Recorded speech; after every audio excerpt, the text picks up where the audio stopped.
Merci à vous. Merci à vous, merci à tous, madame, messieurs. Merci de nous retrouver à l'instant sur les antennes Equinox Télévision avec 10-12, le Zénith, et qui démarre comme chaque jour à 10h. Et merci encore de rester fidèle à votre programme, votre talk show qui chaque jour, de lundi à vendredi, vous accompagne avec des sujets aussi importants, betonnants parfois, qui gravitent autour du Cameroun et pour sa reconstruction. Et un objectif est clair et précis. Ensemble, nous devons construire notre République, madame, messieurs. Comment comprendre les marches prévues pour le 22 septembre prochain qui ne cesse de faire tant de bruit? Hier encore, on a vu le gouverneur de la région du littoral recevoir l'association ou les associations justement de mototaximens de la ville de Douala qui se sont dit justement tourner le dos pour toute manifestation pacifique initiée en terre camerounaise, et d'aucuns en sont partis de là avec un montant bien connu, 200 000 francs chacun. Pourquoi et comment leur remettre cet argent à ce moment précis? N'est-ce pas de la corruption? N'est-ce pas la manipulation? Quelle interprétation peut-on réellement en faire aujourd'hui? Madame, messieurs, est-ce que la panique dont beaucoup font état effectivement serait dans le camp de la République camerounaise aujourd'hui, notamment du gouvernement qui ne comprend pas? On va également dire qu'en ce moment, l'actualité bouge, y compris hors du Cameroun, notamment en Côte d'Ivoire, où l'opposant Guillaume Soro demande à tous les candidats dont les dossiers ont été rejetés de se mettre en coalition et de tout faire pour faire en sorte que Alassane Ouattara puisse se plier aux exigences de la CEDEAO, de l'Union africaine ou encore même de l'Union européenne, pourquoi pas des Nations Unies.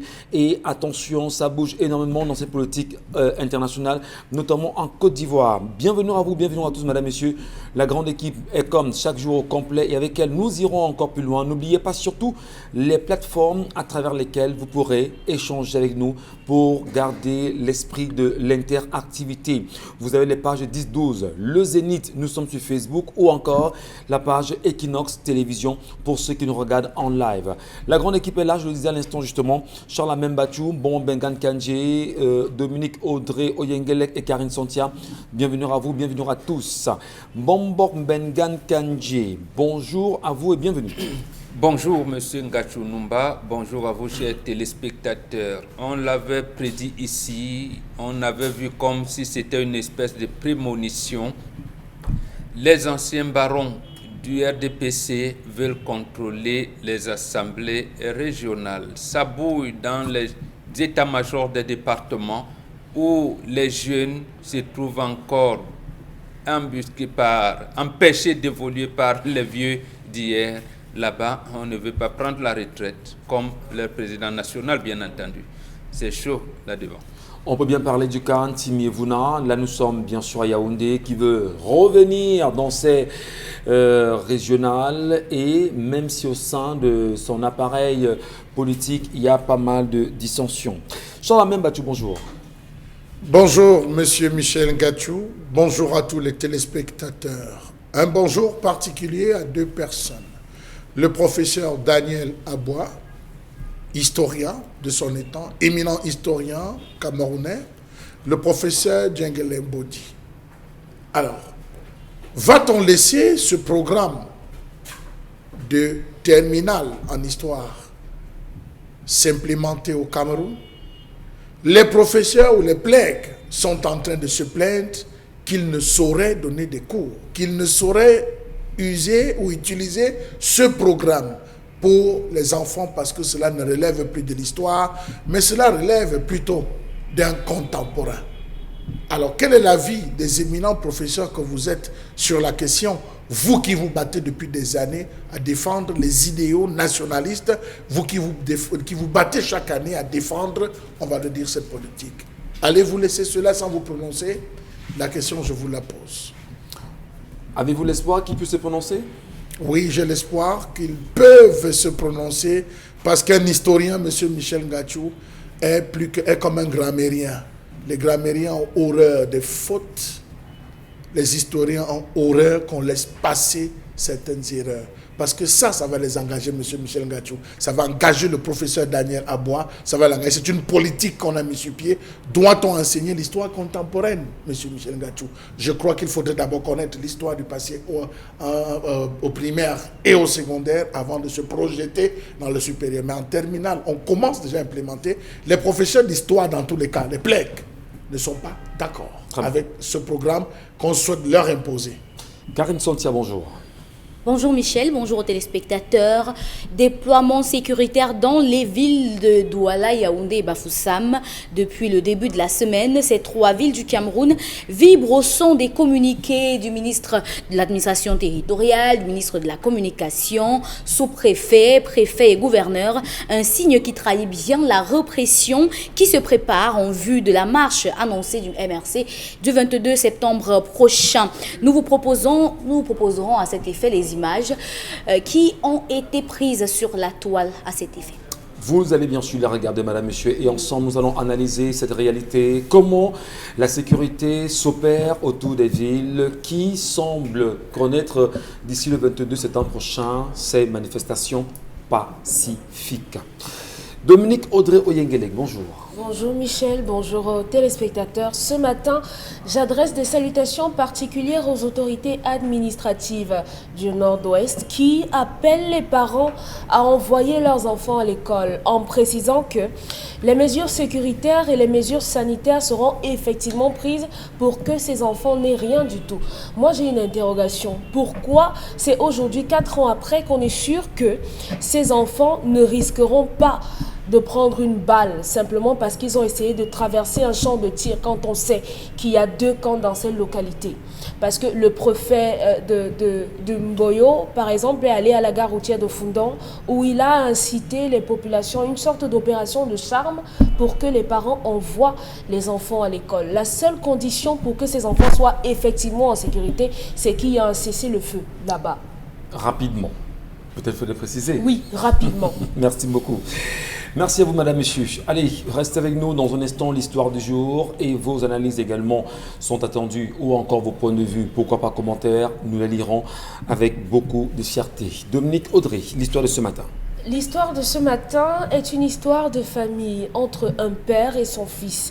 Le jeune homme âgé de 40 ans aujourd'hui qui vit au Canada nous raconte que lorsqu'il avait 32 ans, il s'est établi dans un autre pays, il est allé en Côte d'Ivoire où il a construit son entreprise et à 32 ans, en 2013 exactement, son père le convoque pour une réunion de famille. Lorsqu'il revient, son père lui dit, après la réunion, on a fait le tour du propriétaire, son père lui dit, voilà, il y a une fille que j'ai choisie, du moins la famille a choisi une fille pour toi, elle est bien et il faudrait que tu l'épouses. Après la réunion, ils ont échangé, ils ont continué de se parler parce qu'il est rentré où il était. Le contact est resté entre les deux et en 2015, il revient au pays, au Cameroun, pour définitivement prendre cette fille pour épouse. On a procédé aux fiançailles, à la dot, et ils ont même légalisé cette union. Il est reparti il est revenu en 2015 parce qu'il a réussi à avoir l'immigration pour le Canada. Donc il est venu faire cette procédure-là pour pouvoir partir avec son épouse plus tard. Donc en arrière-plan, on a continué à faire les papiers pour que la fille puisse le suivre après. Donc en 2015, la fille s'installe définitivement chez ses beaux-parents. Il y a 6 mois, la fille a réussi à avoir ses papiers et elle est venue au Canada retrouver son époux. Sauf que, à peine arrivé, le monsieur constate que sa fiancée, sa femme, est enceinte de 3 mois. Il s'est énervé, il a tempêté. Ils ont discuté finalement et elle lui a dit, en réalité, c'est ton père qui m'a mise enceinte, dont je suis enceinte de ton petit frère. Et il décide donc de mettre cette fille, de la renvoyer au pays. Il appelle sa mère et lui dit, la fille que vous m'avez envoyée là, sachez que je la renvoie, je ne veux plus d'elle. Sa mère lui dit, vraiment, mon fils, il faut te calmer. C'est vrai, la situation est grave, mais si tu mets cette histoire à nu, tu vas jeter l'opprobre et la honte sur la famille. Donc, tu vas devoir couver cela. Et le jeune homme qui dit qu'il a éprouvé et qu'il éprouve des sentiments forts pour cette jeune femme se demande, est-ce qu'il devrait continuer cette relation? Parce qu'il l'aime. Et comment va-t-il faire pour surpasser cette histoire. Et à côté de ça, il y a qu'il se demande, est-ce qu'il encourt une malédiction si jamais au grand jamais il en parle? Et moi j'ajoute, c'est quoi cette histoire qu'on épouse une fille et on l'envoie chez ses parents pendant 5 ans? Voilà. C'est la question que vous posez justement ce matin. Oui. Et l'histoire est suffisamment grave parce que je vois les réactions des uns et des autres sur le plateau et moi-même, je suis un peu surpris. Je dis, ben, comment ça peut se faire? Mais il faut trouver une solution à ça. Bien sûr. Entre-temps, il veut garder sa femme. Il aime sa femme. Bah, mais non, il y a un enfant qui n'appartient pas. Son petit frère, quoi. Enfin, son petit frère qui... Oui, sa petite sœur.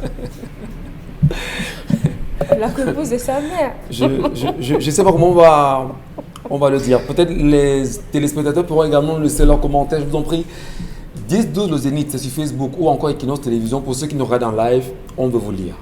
Bon, s'il vous plaît, comment résoudre ce genre de situation? Non, je n'ai pas compris deux petites choses. Oui. Qui a enceinté la fille? Le Son père. beau-père. Bon. Le père du gars. Puisqu'elle vivait chez son beau-père. On dit son petit frère, maintenant je comprends. Mais pas. puisque c'est son père qui l'a enceinte, son beau-père qui l'a enceinté, donc elle Ah, entend le petit frère de son mari, non? Ah, d'accord. Non, le petit frère, la petite soeur, si vous voulez. Oui. D'accord. Donc son beau-père l'a mise enceinte pendant qu'elle vivait là-bas chez eux, depuis qu'on l'a épousée. Non, c'est le beau-père, il a condamné parce qu'il a terrorisé la fille, la jeune fille. Maintenant, non, c'est tout à fait. Et en plus, il y aura là de l'inceste. Il y aura de l'inceste. C'est sa fille. Si le gars continue, s'il l'épouse, il faudrait qu'on le fasse, s'il décide de l'épouser. Il a épousé le père, mon De père. rester Non, avec elle. de rester avec elle. Il Laissez-moi faudrait voir, qu'on je vous en leur fasse un rituel, sinon il y a de l'inceste. Il y a de l'inceste. On ne sort pas la même femme que papa. Ils sont vivants, on ne sort pas. Il y a de l'inceste. Là, c'est condamnable, il y a de l'inceste. Mais maintenant, est-ce qu'il admet à procéder de cette manière? C'est à lui de choisir.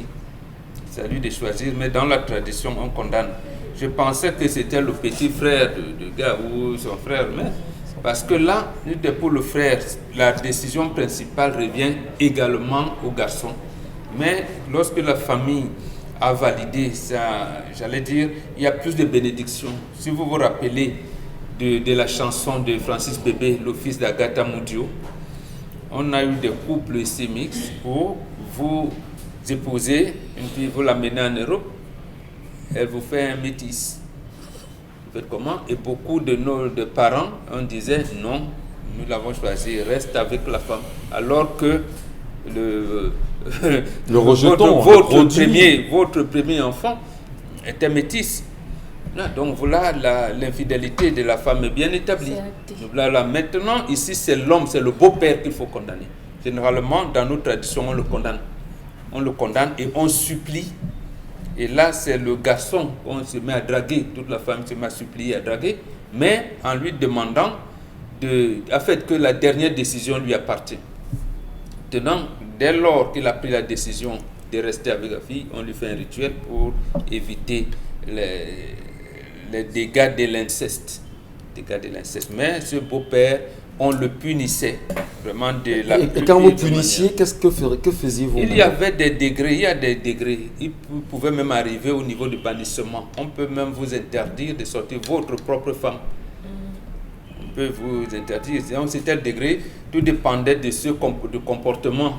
Est-ce qu'il le faisait avant? Est-ce que c'est arrivé là? Qu'est-ce qui se passe? Donc en fait, si c'était, j'allais dire, un monsieur loyal au sein de la famille, bon, la condamnation ne pouvait pas être très lourde, mais ça pouvait aller jusqu'au bannissement.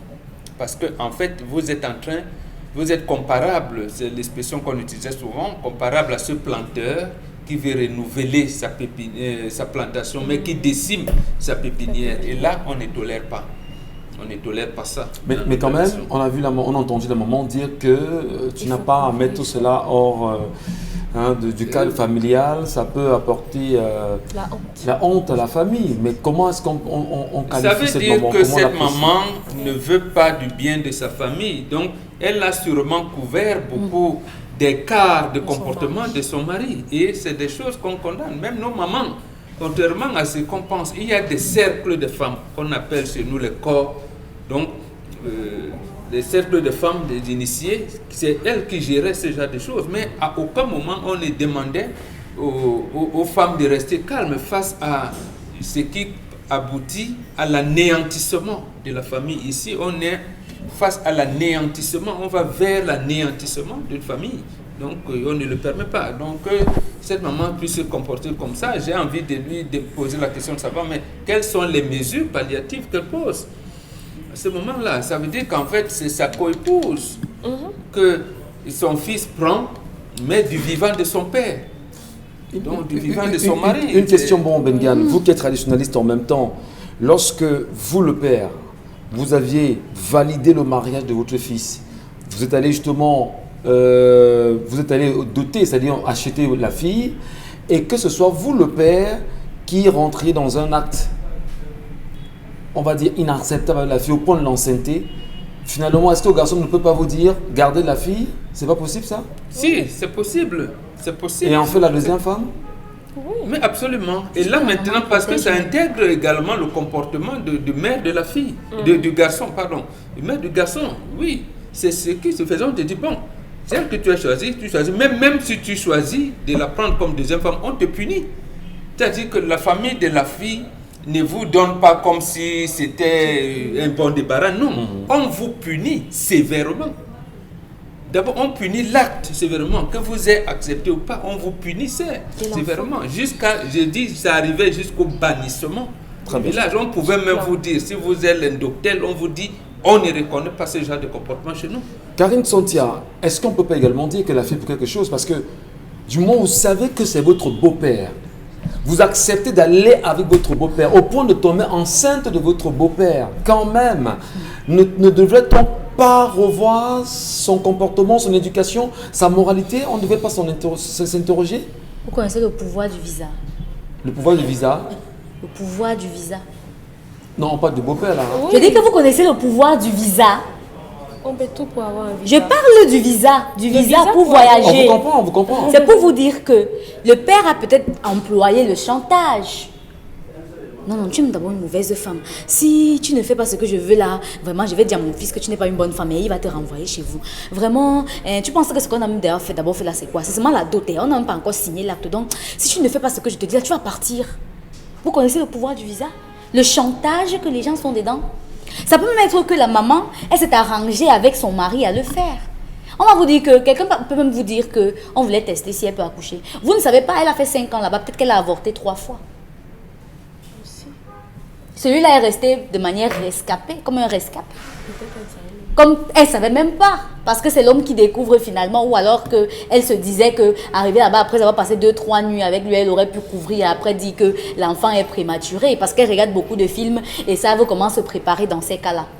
C'est une facilité à ne même pas expliquer pour une femme de se laisser prendre par son beau-père. Je dis c'est d'une facilité. Même si vous êtes drogué, après l'acte, vous êtes capable de savoir que quelque chose s'est passé. Ouais. Et donc, vous êtes capable de prendre des mesures palliatives. Parce qu'une personne qui a vécu dans ce genre de situation ne peut pas accepter rentrer dans ce mariage-là.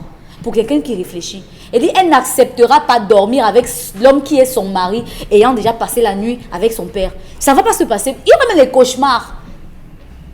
Parce que c'est inacceptable. C'est pervers. C'est pervers. Je me dis, c'est même sale pour elle-même. Comment elle explique ça? Cet enfant, s'il arrive à naître, il va appeler d'abord son mari papa. Après, il va appeler son grand-père, son père, grand-père, papa. Je ne comprends pas. C'est inouï. C'est un acte qui relève parfois même du surnaturel.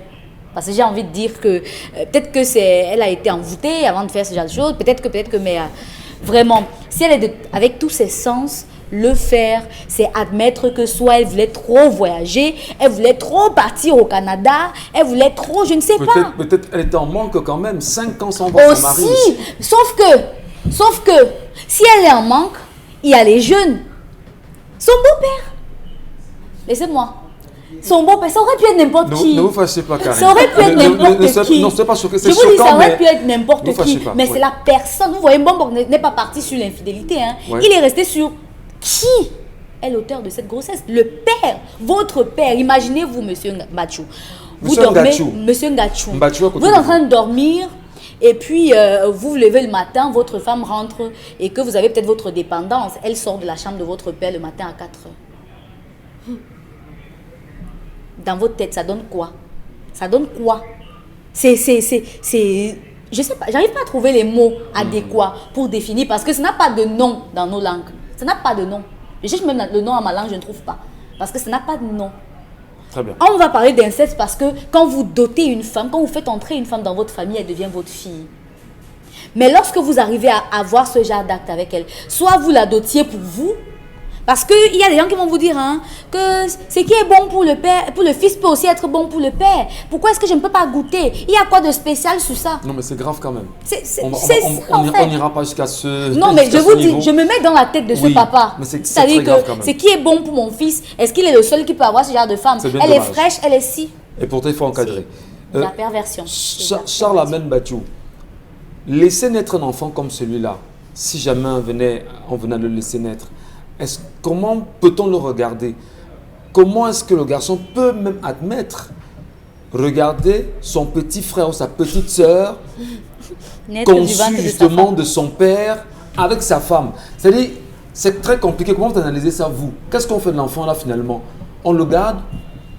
On l'élève, on l'éduque, on le nourrit, on le chérit. Monsieur Michel Ngachou. Ah bon? On l'élève, on l'éduque, on le nourrit, on le chérit. Parce que ce qui est bon pour le père. Monsieur bon pour Michel Ngachou, un père qui a beaucoup de femmes, lorsqu'il se sent vieux, il envoie ses dernières femmes vers celui qu'il a choisi en disant garde-les. Garde-les. C'est des signes. Parce que si vous allez dans les chefferies, vous allez vous rendre compte que le principe des alliances, et dans les successions des grandes familles, le principe des alliances voudrait que M. Michel Ngachou, il y a des villages qui doivent vous donner des femmes. En principe, On a envie de comprendre je ça. dis, On a envie de suivez-moi bien. Ça veut dire que chaque fois qu'il y a un nouveau roi dans un village, il y a des villages en termes d'alliance qui doivent Chargés de donner envoyer des femmes. des filles et des femmes. Ça, c'est connu. Si celui qui est là, on lui a envoyé, et parfois vous pouvez poser un acte qui plaît, il y a des rituels que lorsqu'on fait, on doit vous envoyer des femmes. C'est un peu compliqué pour que je l'explique là sur le plateau. non. Vous pouvez avoir... Restons, Quelle gymnastique. Je vous prends, Charles, monsieur Michel. restons terre à terre. Pour ceux qui nous regardent, soyons concrets. Les amas. Soyons concrets. Vous êtes, d'ailleurs, J'ai pas fini. autorité que vous êtes justement Monsieur traditionnelle. Michel Ngachou, je vous dis que... Est-ce que c'est acceptable justement que vous fassiez l'enfant avec Monsieur Michel la Ngachou, femme de je votre n'ai pas fils? terminé. Vous êtes en train de me couper. Bien, je vais directement à votre sujet. Sur l'échelonnement, j'ai 4 coupables. Le premier coupable, c'est la mère de ce garçon qui est une sorcière. Sorcière. Vous savez pourquoi? Non. Passer le Elle temps. savait que son mari glissait les nuits.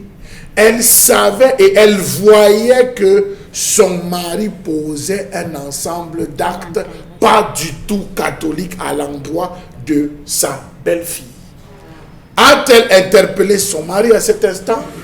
A-t-elle interpellé son fils en lui disant que la femme que tu laisses ici, si tu l'aimes bien, lève-la.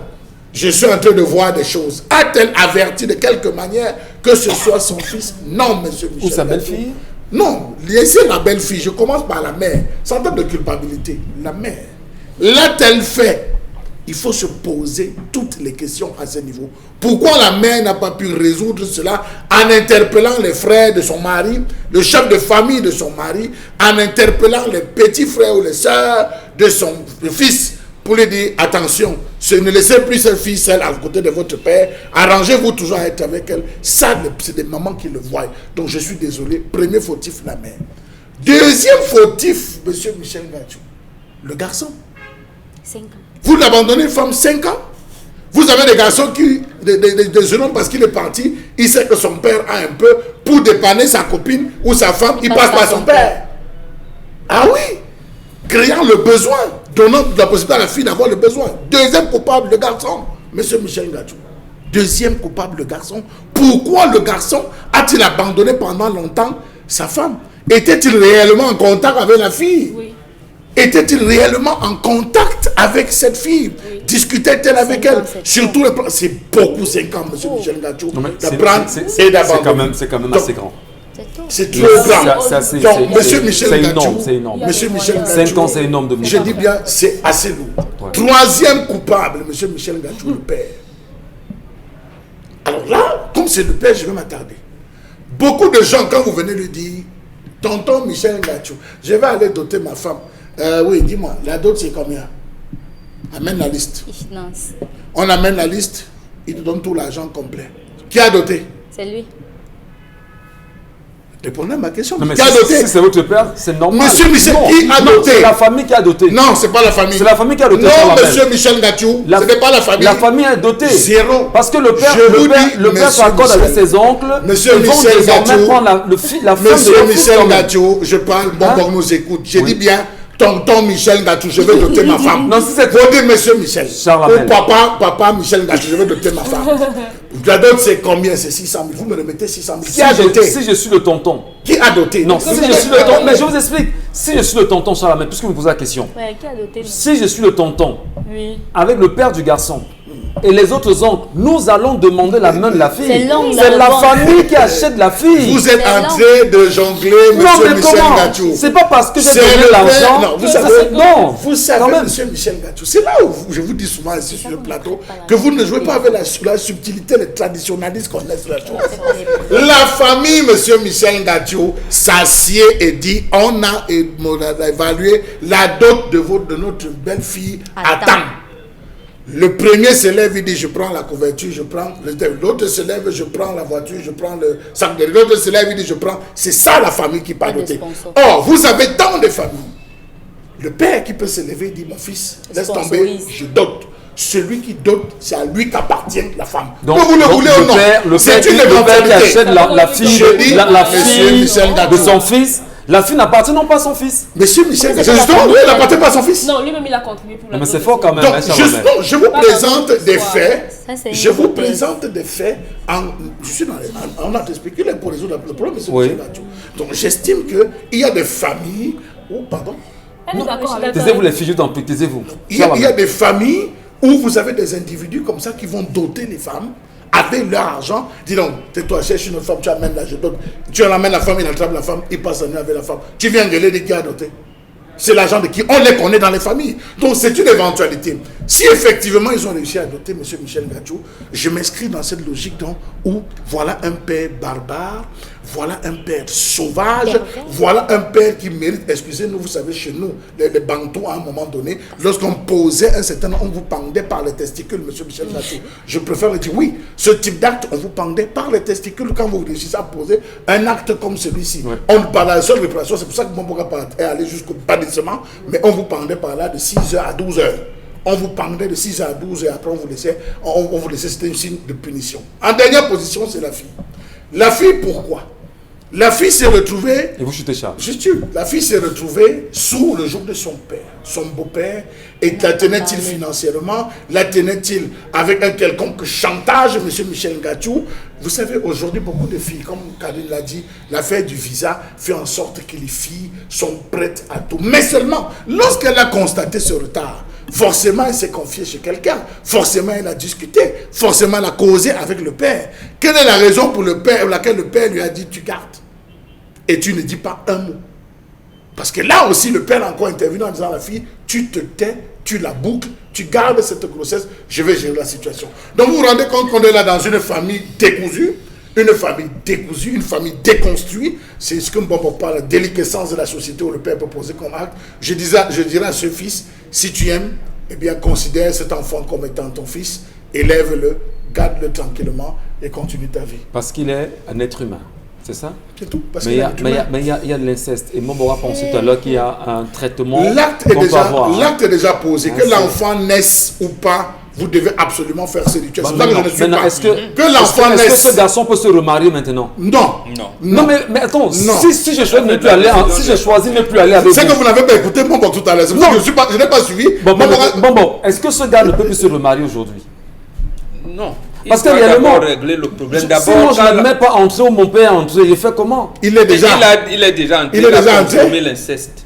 Il a déjà consommé, Il a puisque dès déjà qu'il est arrivé, consommé l'inceste. avant de se rendre compte de son amour bien passé la nuit, donc il a Il a consommé. consommé, il est déjà dans l'inceste. C'est pour ça qu'il n'a pas voulu. Il va faire ce rituel. D'abord. Donc, Même s'il il se faut absolument sépare faire de ce la femme. rituel. Absolument. Très bien. Dominique Audrey, votre point de Qui vue se sépare ou pas, il doit- sur l'histoire. Je- Vous croyez que ce gars peut vivre Bien, il Non. ne vit pas pourquoi. Il doit bien vivre même. avec la fille? Non, non, non, non. Non, non, non. On dit que lorsqu'une personne vous a fait du mal une fois et qu'elle n'a pas pu vous tuer, lorsqu'elle revient, elle va seulement vous achever. Dans les relations avec les personnes qui se mettent ensemble, ça ne marche pas. Après, on se remet ensemble là. Donc, le tour, si elle va vous tuer, si vous continuez avec elle. Ça, c'est une fille. Aujourd'hui, hein, notre société, malheureusement, on a cette catégorie de filles volages là. Des filles vulgaires, à la cuisse légère. On a une fille qui... Aujourd'hui, on va justifier que ça fait 5 ans, on l'a abandonnée, elle est toute seule, le corps a ses besoins. Mais attendez, vous voulez nous faire croire que cette fille ne sait pas comment pallier à ses besoins libidinaux sans forcément avoir la présence d'un homme? Non, c'est archi faux. Il n'y a pas de justificatif. Parce que je ne sais pas si on a le droit de le dire à la télé, mais... Restons tout à fait... Oui, bien sûr, courtois et j'essaie de- respectons justement les sensibilités. Bien sûr, bien Voilà. sûr. Aujourd'hui, avec la technologie, on a la possibilité de partager son intimité avec son partenaire, même s'il n'est pas là. Donc, rien ne justifie qu'elle aille s'envoyer en l'air avec, Jamais pareil. avec son beau-père, simplement parce que ça fait 5 ans. Non, vraiment, l'excuse là n'est pas valable. Au contraire, ce que vous allez nous dire, c'est que on a nos militaires ici qui sont allés à la guerre et qui ont laissé les femmes et qui ne sont pas revenus pendant longtemps pour, parce qu'elles ont besoin d'un plaisir de 3 minutes, elles vont se jeter sous le premier, dans les bras du premier venu. Non, moi, je suis pas pour cette façon de penser, cette façon de fonctionner là. Donc, on sait toutes comment pallier à ce genre de besoin précis. À côté de ça, la mère de ce garçon a sa part de responsabilité. Mais maintenant, je vais dire que on n'a pas, pour tromper sa femme, on n'attend pas forcément la nuit pendant que sa femme est en train de dormir pour sortir, pour aller faire avec sa belle-fille. Parce que même pendant le moment où la belle-mère va au marché, la belle-mère prend sa douche, ce n'est pas 2 heures de temps, ça ne demande pas 2 heures de temps. Vraiment, en 3 minutes, c'est fait. Donc, le beau-père... Non, Oui, là, je suis ça sérieuse. Non, vous dépend. êtes Non, pas- ça dépend justement. Non, mais monsieur Michel Gatchou, j'aurais entendu dans l'histoire que la maman a dit quoi? Qu'il a fait quoi comme ça? Je vais gérer. Mais elle dit plutôt. Elle connaît. N'en parle Elle pas. Elle a souffle encadré dessus. ça même. Est-ce que N'en parle pas parce Vérité. que encadré. tu vas jeter la honte sur ton Non, elle père. a Ça ne veut pas encadré. dire que lorsque cette histoire a commencé, la mère était au courant. Moi, je vois dans cette histoire une relation qui date d'avant le mariage, parce que c'est son beau-père c'est son père qui lui présente la fille. Donc rien ne nous dit que cette histoire n'a pas commencé avant. Donc ce garçon n'a rien à faire avec ce genre de filles. Les filles qui sont opportunistes, parce qu'elle a entendu, donc le garçon il est en Côte d'Ivoire et maintenant il est au Canada, peut-être demain il sera aux États-Unis, je m'accroche et je fais ma pute de service. Donc une fille comme celle-là, qu'elle garde son enfant, qu'elle reste avec son père, mais le mec, il devrait couper les contacts avec ces gens-là. Couper les contacts, parce que moi je comprends pas pourquoi sa mère veut défendre ce qu'elle appelle honneur d'un homme qui Est-ce que n'existe justement la pas. défense de la mère ne trahit pas des appartenances que le père aurait eues et qu'elle serait en train de protéger son mari vis-à-vis des appartenances? Il n'y a pas de sorcellerie là-dedans. Non, pas forcément des sorcelleries, mais je dis pas des appartenances. choses que Il y a son d'autres père choses avait assez fait. compliquées. Peut-être papa est dans un cercle un peu compliqué et puis maman sait exactement ce qui non, se non, passe. non, monsieur Voilà, Michel. on Vous peut quand savez même. que dans nos on peut pas- foyers- Ça peut être que son père a l'habitude de faire ça aux enfants. Dans nos Michel foyers, je veux dire Super, que super. Un instant, Charlamagne. là où on a grandi, généralement, on a eu ce genre de papa-là. Que vous savez qu'il aime bien procéder sur des attouchements sur des enfants, mais sa femme ne va jamais le dire. Sa femme ne va jamais parler, elle ne va jamais s'en plaindre. Au contraire, si jamais vous essayez de confronter son mari, elle va s'ériger en barrière. Donc cette femme sait pertinemment que son mari a des tendances Il est pervers. perverse, Ouais. oui, et elle le couvre pour une société, aux yeux de la société. Donc, Le candidat-on. voilà, on retombe donc dans ce problème du candidat-on. L'image qu'on veut projeter aux gens. C'est pour ça que je dis, généralement, on ne se contente pas de donner une image, de donner une place aux personnes par rapport à ce qu'ils disent. Un homme, ce sont ses actes, c'est comment il se comporte. Merci. Donc, votre père est tout, sauf un homme. Cette femme, vous la renvoyez illico presto, qu'elle vienne être la coépouse de votre mère. Sinon, elle va finir par vous empoisonner pour être avec votre père. Parole de Dominique Audrey, madame, messieurs. Merci de rester avec nous dans un instant. On vous lira également. Vos commentaires sont vraiment trop de commentaires quand même ce matin. Merci. Oui.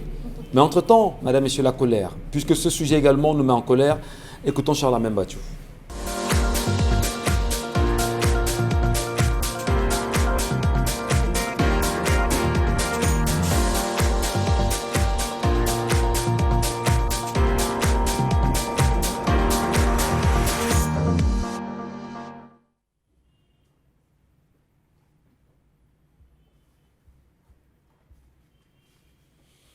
Je m'interroge ce jour sur la question du redécollage de Camerco, non, que dis-je, de la relance de Camerco et la location perpétuelle et continuelle d'avions dans ce pays. Qu'est-ce qui se passe concrètement et réellement avec l'Étoile du Cameroun depuis 2011?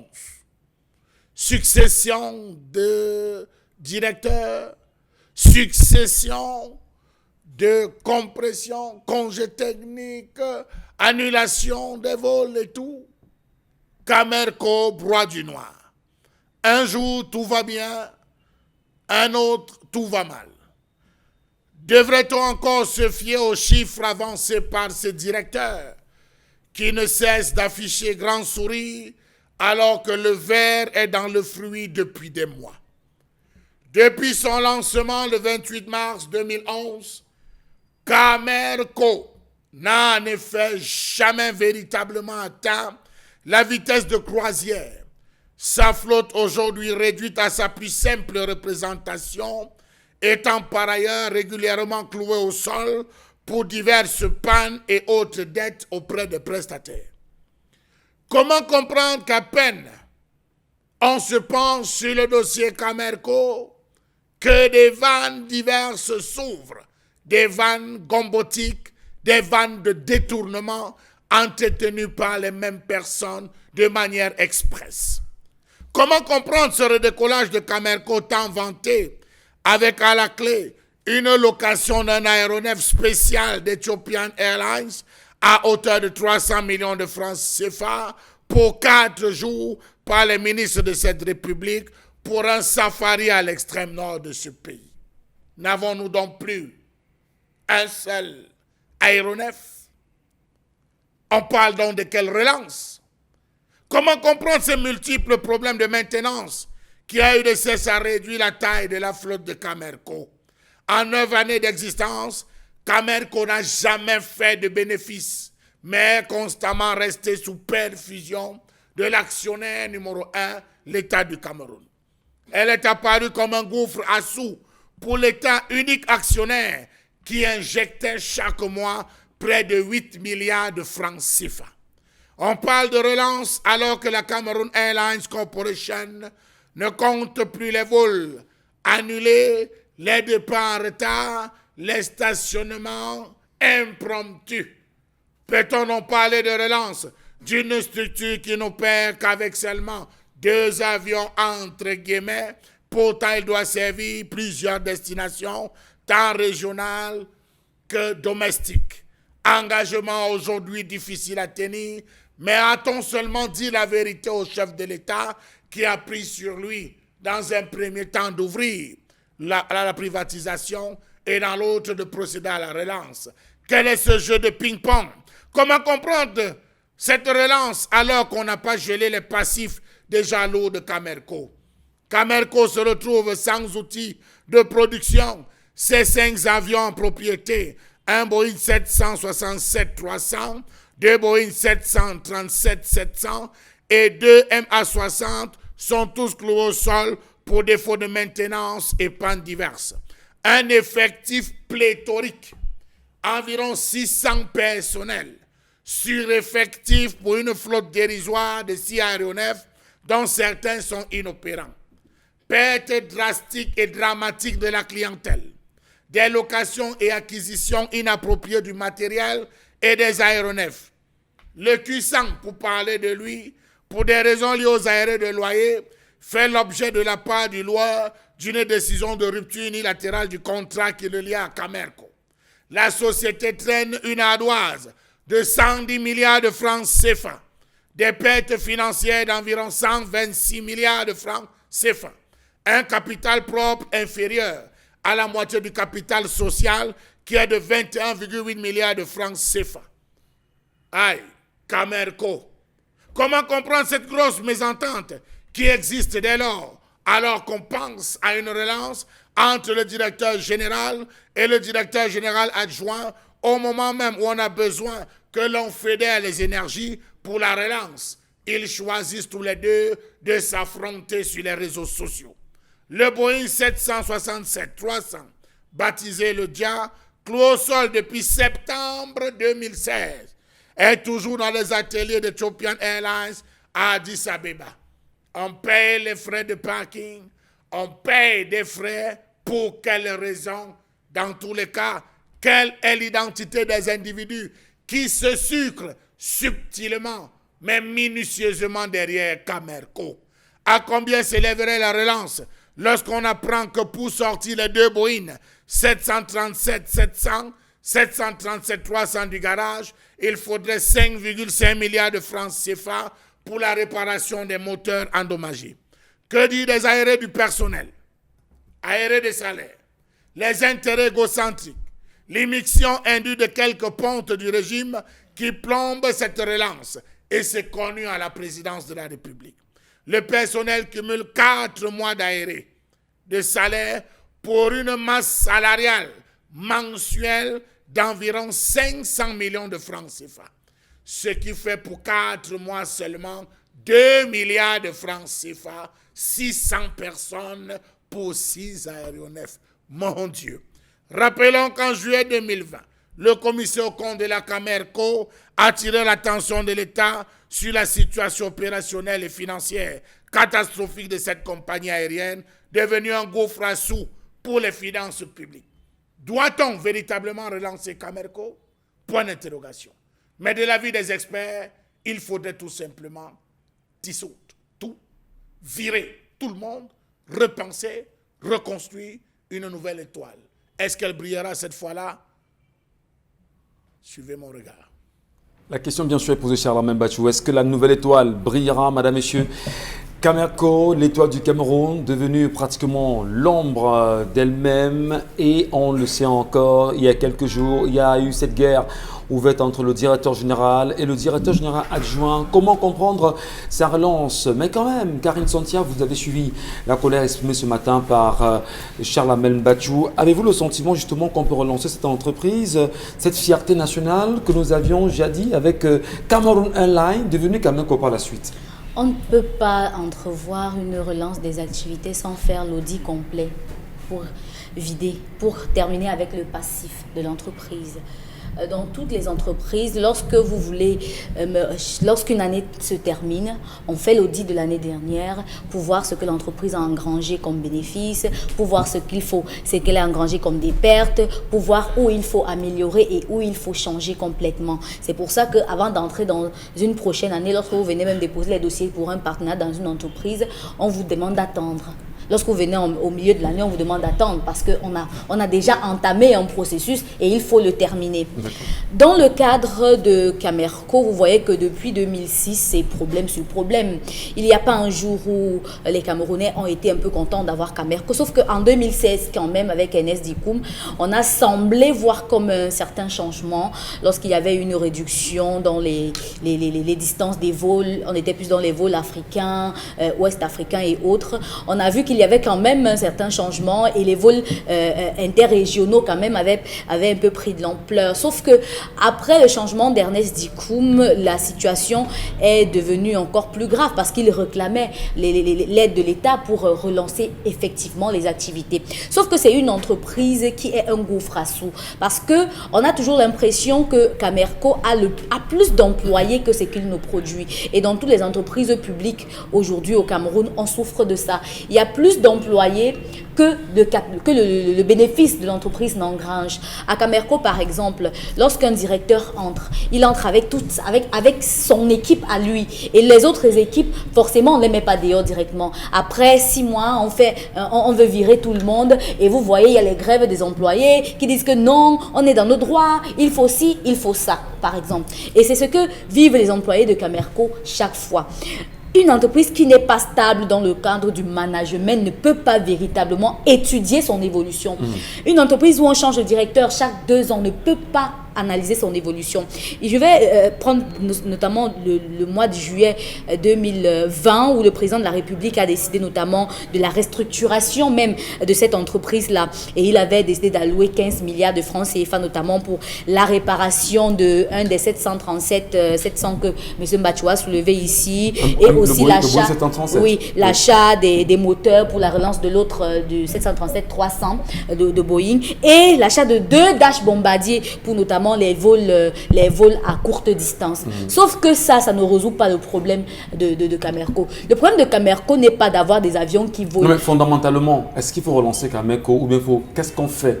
Est-ce qu'il faudrait encore y injecter de l'argent? Récemment, l'État a demandé que il faut faire table rase avec Camerco. Recommencer à zéro. Il faut repenser, oui, parce que la politique de management n'est pas adéquate à une politique rentable. S'il faut justement repenser Camerco à zéro, repenser Camerco justement dès la naissance, ça suppose qu'on allait revoir les cartes de création de Cameroun Airlines. Oui, justement. Il faut revoir tout cela, même le processus, le système de management que Cameroun Airlines utilisait. Parce qu'on ne peut pas vouloir changer quelque chose et oublier ce qui a été avant. C'est pour ça que vous voyez que Camerco ne marche pas. Les dirigeants se comportent comme si avant eux, il n'y a pas eu des choses. Chacun vient, il veut changer tout. Et à la tête de l'État, on se comporte comme si Camerco était un porte-monnaie. Et pourtant, c'est pas ça. Non seulement, ça ne produit rien. Au-delà, on s'en souvient encore des dernières déclarations du chef de l'État concernant le Camerco qui demandait que des actions soient ouvertes pour relancer effectivement l'étoile du Cameroun. Dominique Audrey, vous y croyez quand même que l'on peut s'ouvrir en capital? Carissa tout à l'heure disait que c'est un gouffre à sous. Finalement, on y injecte de l'argent, mais on n'a pas de résultat. Doit-on continuer à croire en Camerco et ne pas avoir honte de ne pas avoir des avions au Cameroun? Non, Michel, je crois que la véritable honte, c'est de persister dans la bêtise. Si des gens à plusieurs reprises vous disent que la route que vous prenez n'est pas bonne, mais vous vous entêtez à un moment, c'est vous le problème. 4-5 personnes ne peuvent pas vous dire la même chose et vous estimez que ces personnes-là sont à côté de la plaque.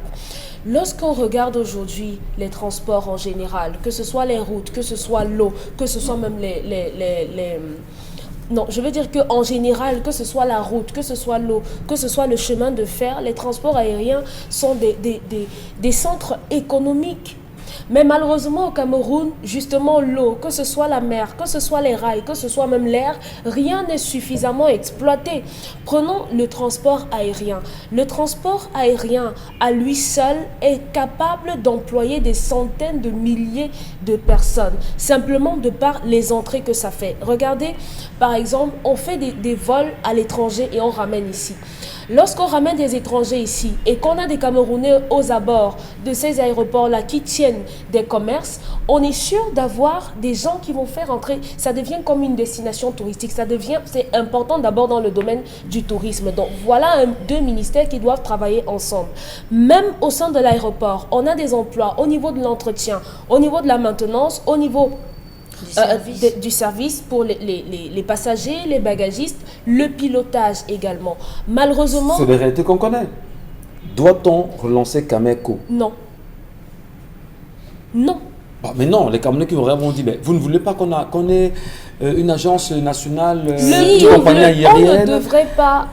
C'est un peu comme si nous sommes dans un immeuble et le poteau d'en bas a déjà lâché. Mais vous voulez venir prendre des lattes pour essayer de soutenir tout le reste de l'immeuble. Ça ne va pas marcher. Il n'y a pas de honte à recommencer. Il n'y a aucune honte à recommencer. Je crois qu'on devrait s'entourer des économistes à ce niveau pour pouvoir prendre, même si on estime que ce que M. Ahidjo a fait avec Cameroun Airlines à son époque n'était pas bien et qu'on n'en voulait pas, on peut prendre des exemples sur d'autres pays. Comment est-ce que le transport aérien s'est développé en Suisse? On peut calquer ce modèle-là. Ça peut aider dans Maintenant, on a besoin de faire table rase de ceci parce que ce n'est pas, c'est mauvais, ça ne peut pas marcher. On préserve les acquis et maintenant on repart de nouveau. Il va falloir multiplier même les aéroports. Ça va très loin. Attendez de voir justement ce que ça va donner, Dominique Audrey. Bon, Bengan, n'y a-t-il pas de honte le Cameroun à ne pas avoir de compagnie aérienne du moment, pour le moment? Une très grande honte. Très grande honte. Je vais à la suite des collègues pour dire que non, on peut relancer. Parce qu'on connaît le problème. Le problème, c'est qu'il n'y a pas de pilote. C'est tout. Le premier problème. Oui, il n'y a pas de pilote.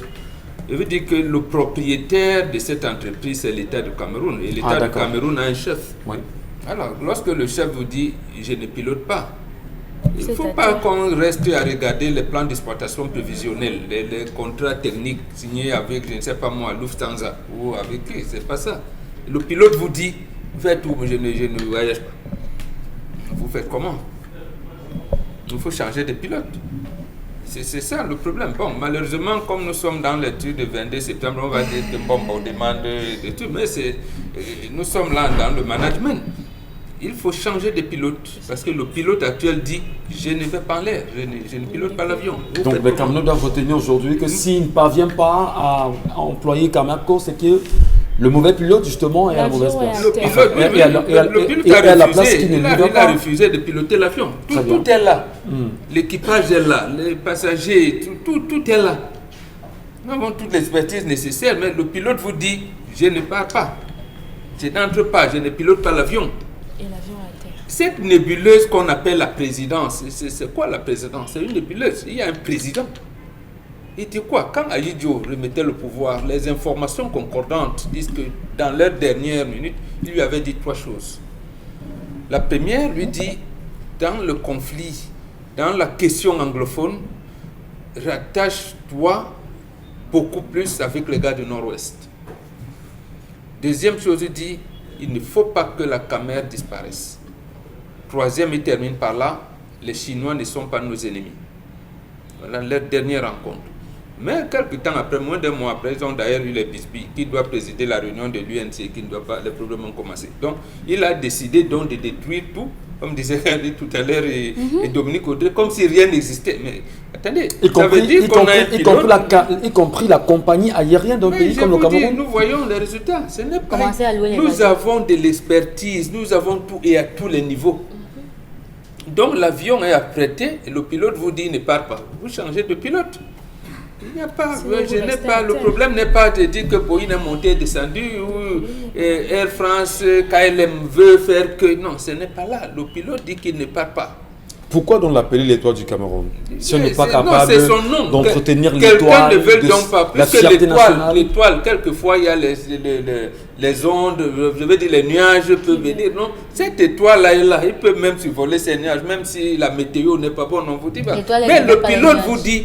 Laissez-moi même les je ne pilote pas l'avion. Et comme il ne pilote pas, qu'est-ce que les Camerounais doivent faire aujourd'hui? On doit changer de pilote. On doit changer de pilote. Ce n'est pas normal. Donc on va donc continuer à rester dans la honte. On a l'espace aérien qui est vierge, qui est vide. Et non, c'est les Éthiopiens qui accompagnent le gouvernement à Maroua. Mais attendez, il faut quand même un peu de fierté. Ici, on peut vraiment être... Juste un peu. Voilà, les Éthiopiens viennent vous dire, non, Camerounais, lavez votre bouche. Non, bon, nous, on va vous conduire pour faire le tour de votre pays. Bon, restez tranquille, on vous conduit. Et nous aussi, on est content que nous conduisons. Quand on veut donc laisser l'avion des Éthiopiens, on prend notre voiture, on tombe dans l'eau. Voilà, on tombe. On a entendu, cher Lamel, revenir sur un certain nombre d'avions achetés, avions qui se retrouveraient dans un garage, les frais, les montants faramineux qui les entourent, madame, messieurs. Ça donne froid dans le dos. Restez avec nous de toutes les façons sur les antennes d'Equinox Télévision et on vous retrouve dans un petit moment.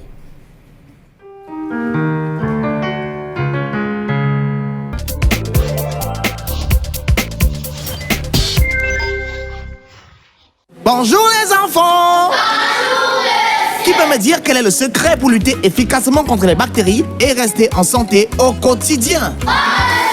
Inès! Moi, mon secret, c'est mon savon antibactérien Bactol. Bactol. Oui, monsieur, depuis que j'utilise Bactol, je suis protégé contre la teigne, la gale et même les démangeaisons. Le savon antibactérien Bactol garantit une santé de fer à toute la famille. Bactol pass from my body to my hands. Bactol pass from my body to my hands. Avec la gamme Bactol, dites enfin adieu aux microbes. Bactol, mon partenaire santé au quotidien. Bactol. Donc, on a terminé de peindre la chambre du bébé. Il nous faut un berceau, une pince, des bandes et un pack Kidou. Donc, je disais un pack Kidou. Kidou? Kidou! Kidou!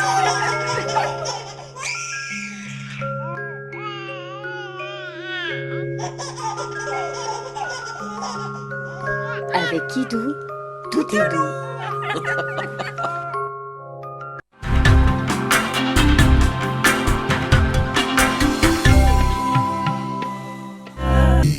Bon retour, madame, messieurs. Merci infiniment de nous retrouver. Allez, à l'instant, nous parlons encore avec vous de 10-12 le Zénith qui se poursuit et les sujets qui gravitent autour de la nation camerounaise et les réalités à l'image de la colère de Charles Hamel restituée ce matin, mais surtout une image qui dérange chaque Camerounais, conscient de ce que nous n'avons pas aujourd'hui, une compagnie aérienne crédible, exemplaire, mais surtout qui fait notre fierté. Merci à vous, Charles Hamel Mbatchou, pour mieux comprendre cette actualité aujourd'hui et mieux et mieux reconstruire l'étoile du Cameroun qu'on souhaiterait justement rester brillante également.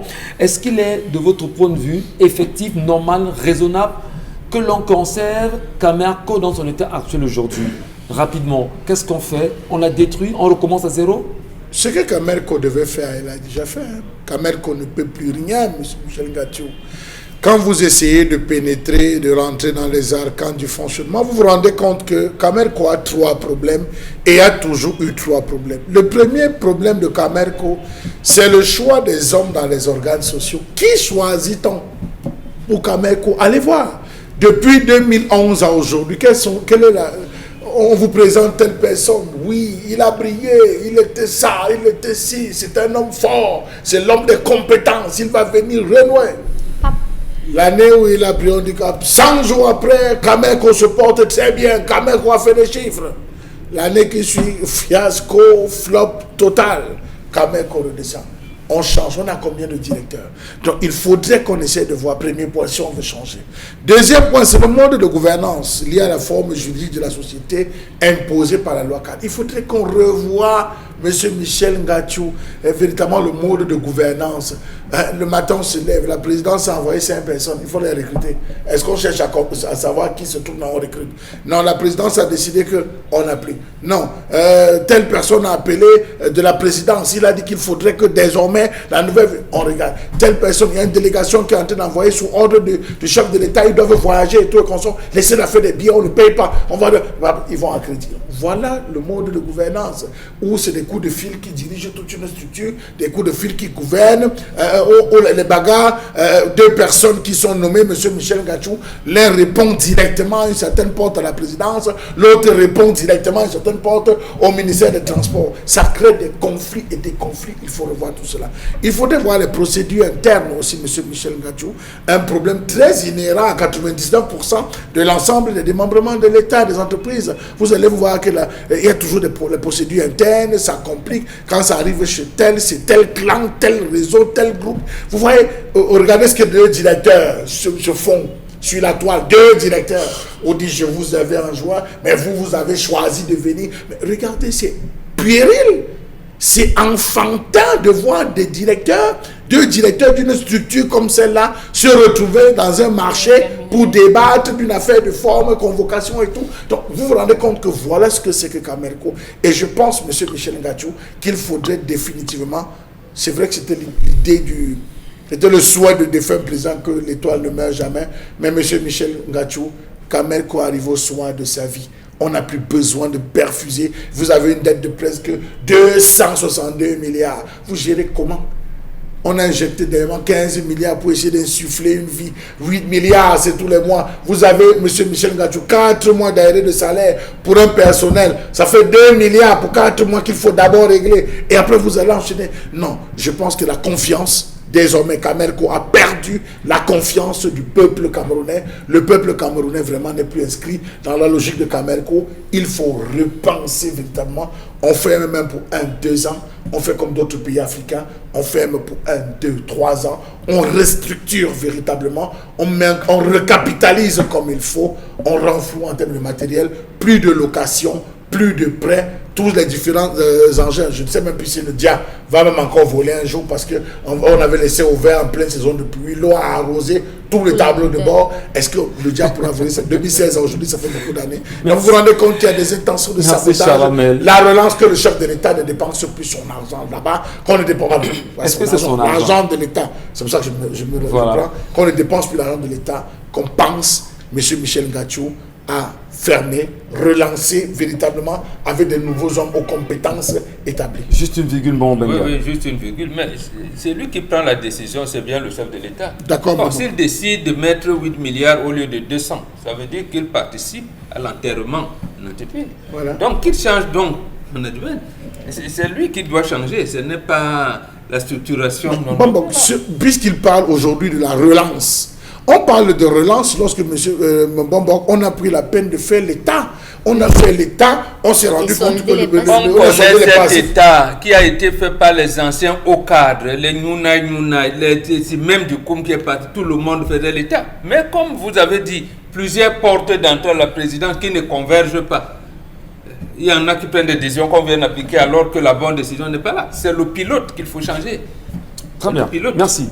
Allez, on va rapidement prendre du moins les messages que nous laissent nos téléspectateurs, Karine Sontia, sur les sujets développés depuis notre entrée dans ce studio ce matin. Par rapport aux jeunes, je dirais qu'il devrait s'en prendre qu'à lui-même. 5 ans de relation avec une fille à distance, avec une fille, sans qu'il n'ait de discussion courante, c'est de trop. Qu'il renvoie la femme du père au pays et l'aide juste à l'entretenir. Patience, à Oudou de Goulfé. Non, c'est pas le problème sur ce jeune. C'est pour cette raison que la mère ne l'a pas mis en premier. Quand vous voulez épouser une fille, vous la menez chez vous, c'est votre maman. Elle n'est pas la responsabilité de papa. De papa? C'est maman qui la chérit, qui la traite comme un neuf. Comme un neuf. D'abord, c'est à elle qu'on va léguer sa cuisine. Et elle, donc, en réalité, elle connaît, maman, connaît même les appétits sexuels de son mari. Et elle connaît. Donc, et vous voyez, certaines mamans, elle préfère t'envoyer au marché et rester là. Ouais. Elle-même à la maison dit c'est toi qui vas acheter. Et c'est elle qui dort à la dernière. C'est ça le truc. Donc, elle regarde du DPG. Donc, la première responsabilité, c'est sa maman. Ce n'est pas le garçon. C'est pour ça que j'ai accusé la maman. Tout le monde doit faire preuve d'une certaine moralité. Il n'y a pas de justificatif. Que la fille soit sous la responsabilité du père ou de la mère, on n'a pas à vous dire que vous ne devez pas sauter sur votre belle-fille. Et que vous, les filles, vous ne devez pas accepter de vous envoyer en l'air avec tout le monde. Mais Dominique, il faut un peu de tout pour faire un monde. Non, mais non, monsieur Michel Ngachou. Vous n'avez quand même pas le dire. Aujourd'hui, vous n'avez pas l'avouer. Monsieur Michel Ngachou, ça vous arrange? Monsieur Michel Ngachou, vous avez des fous. C'est nous qui avons voulu avoir des fous dans la société. Nous avons des bandits. On en arrête et dans il faut des pervers. Non, permettez-moi. Oui. Dans la société ainsi, Chalamel veut dire qu'il n'y a pas un endroit où on a mis les bombes de côté et les méchants de l'autre. On s'entremêle là. On s'entremêle. On s'entremêle. À ce moment, on fait. Il faut corriger les mœurs, c'est comme si on est en train de dire qu'on doit c'est pour ça que ce papa doit être pendu. On vous l'a dit, il doit être pendu. Il doit être pendu. Mais maintenant, pour les autres garçons. Vous savez, lorsqu'on parle de pendu, le retour à la télévision, c'est comme on dirait qu'au Cameroun. Nous avons les enfants qui sont alignés. Non, dites que traditionnellement, comme chez les Bantous, il y avait une pendaison qui se fait chez les Bantous. Non, on a des pendu par les testicules. Mais voilà. Ça, c'est ce qu'on l'a dit. Nous avons les enfants dont on refuse de donner la bourse au Maroc. Oui. Ils avaient planifié les études, 3 ans, 5 ans, ils rentrent. Ils ont les fiancés ici. On fait comment? C'est maman qui les tient en leur disant ma fille, non, ton gars, vous avez causé sur WhatsApp, non, vous avez en guettant pour qu'il n'y ait pas de rapaces autour. Et comme dit Audrey, et la fille elle-même doit se dire, bon, Beta, comme je me suis engagé, mieux vaut que le gars me trompe demain. Moi, je reste, c'est-à-dire, garde sa dignité. C'est d'abord la femme. Les femmes, c'est de responsabilité. Parce que justement, les hommes pervers, y compris le père, son beau-père, on l'évite. Très bien. Karine, les messages. Je trouve que c'est la faute du gars. Comment il peut donner le munga au chat de garder? Sans doute, il connaissait très bien son père en matière de femmes. Chez Rodrigue Olembe.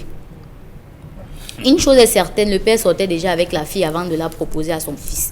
Le fils doit répudier cette femme indigne pour ne pas attirer la malédiction sur lui et sa descendance. Désiré Omba. Sauf que quand ces situations arrivaient chez les Bantos, le père prenait la peine de causer avec son petit frère, son ami, puisque le gars a déjà l'âge de l'ami.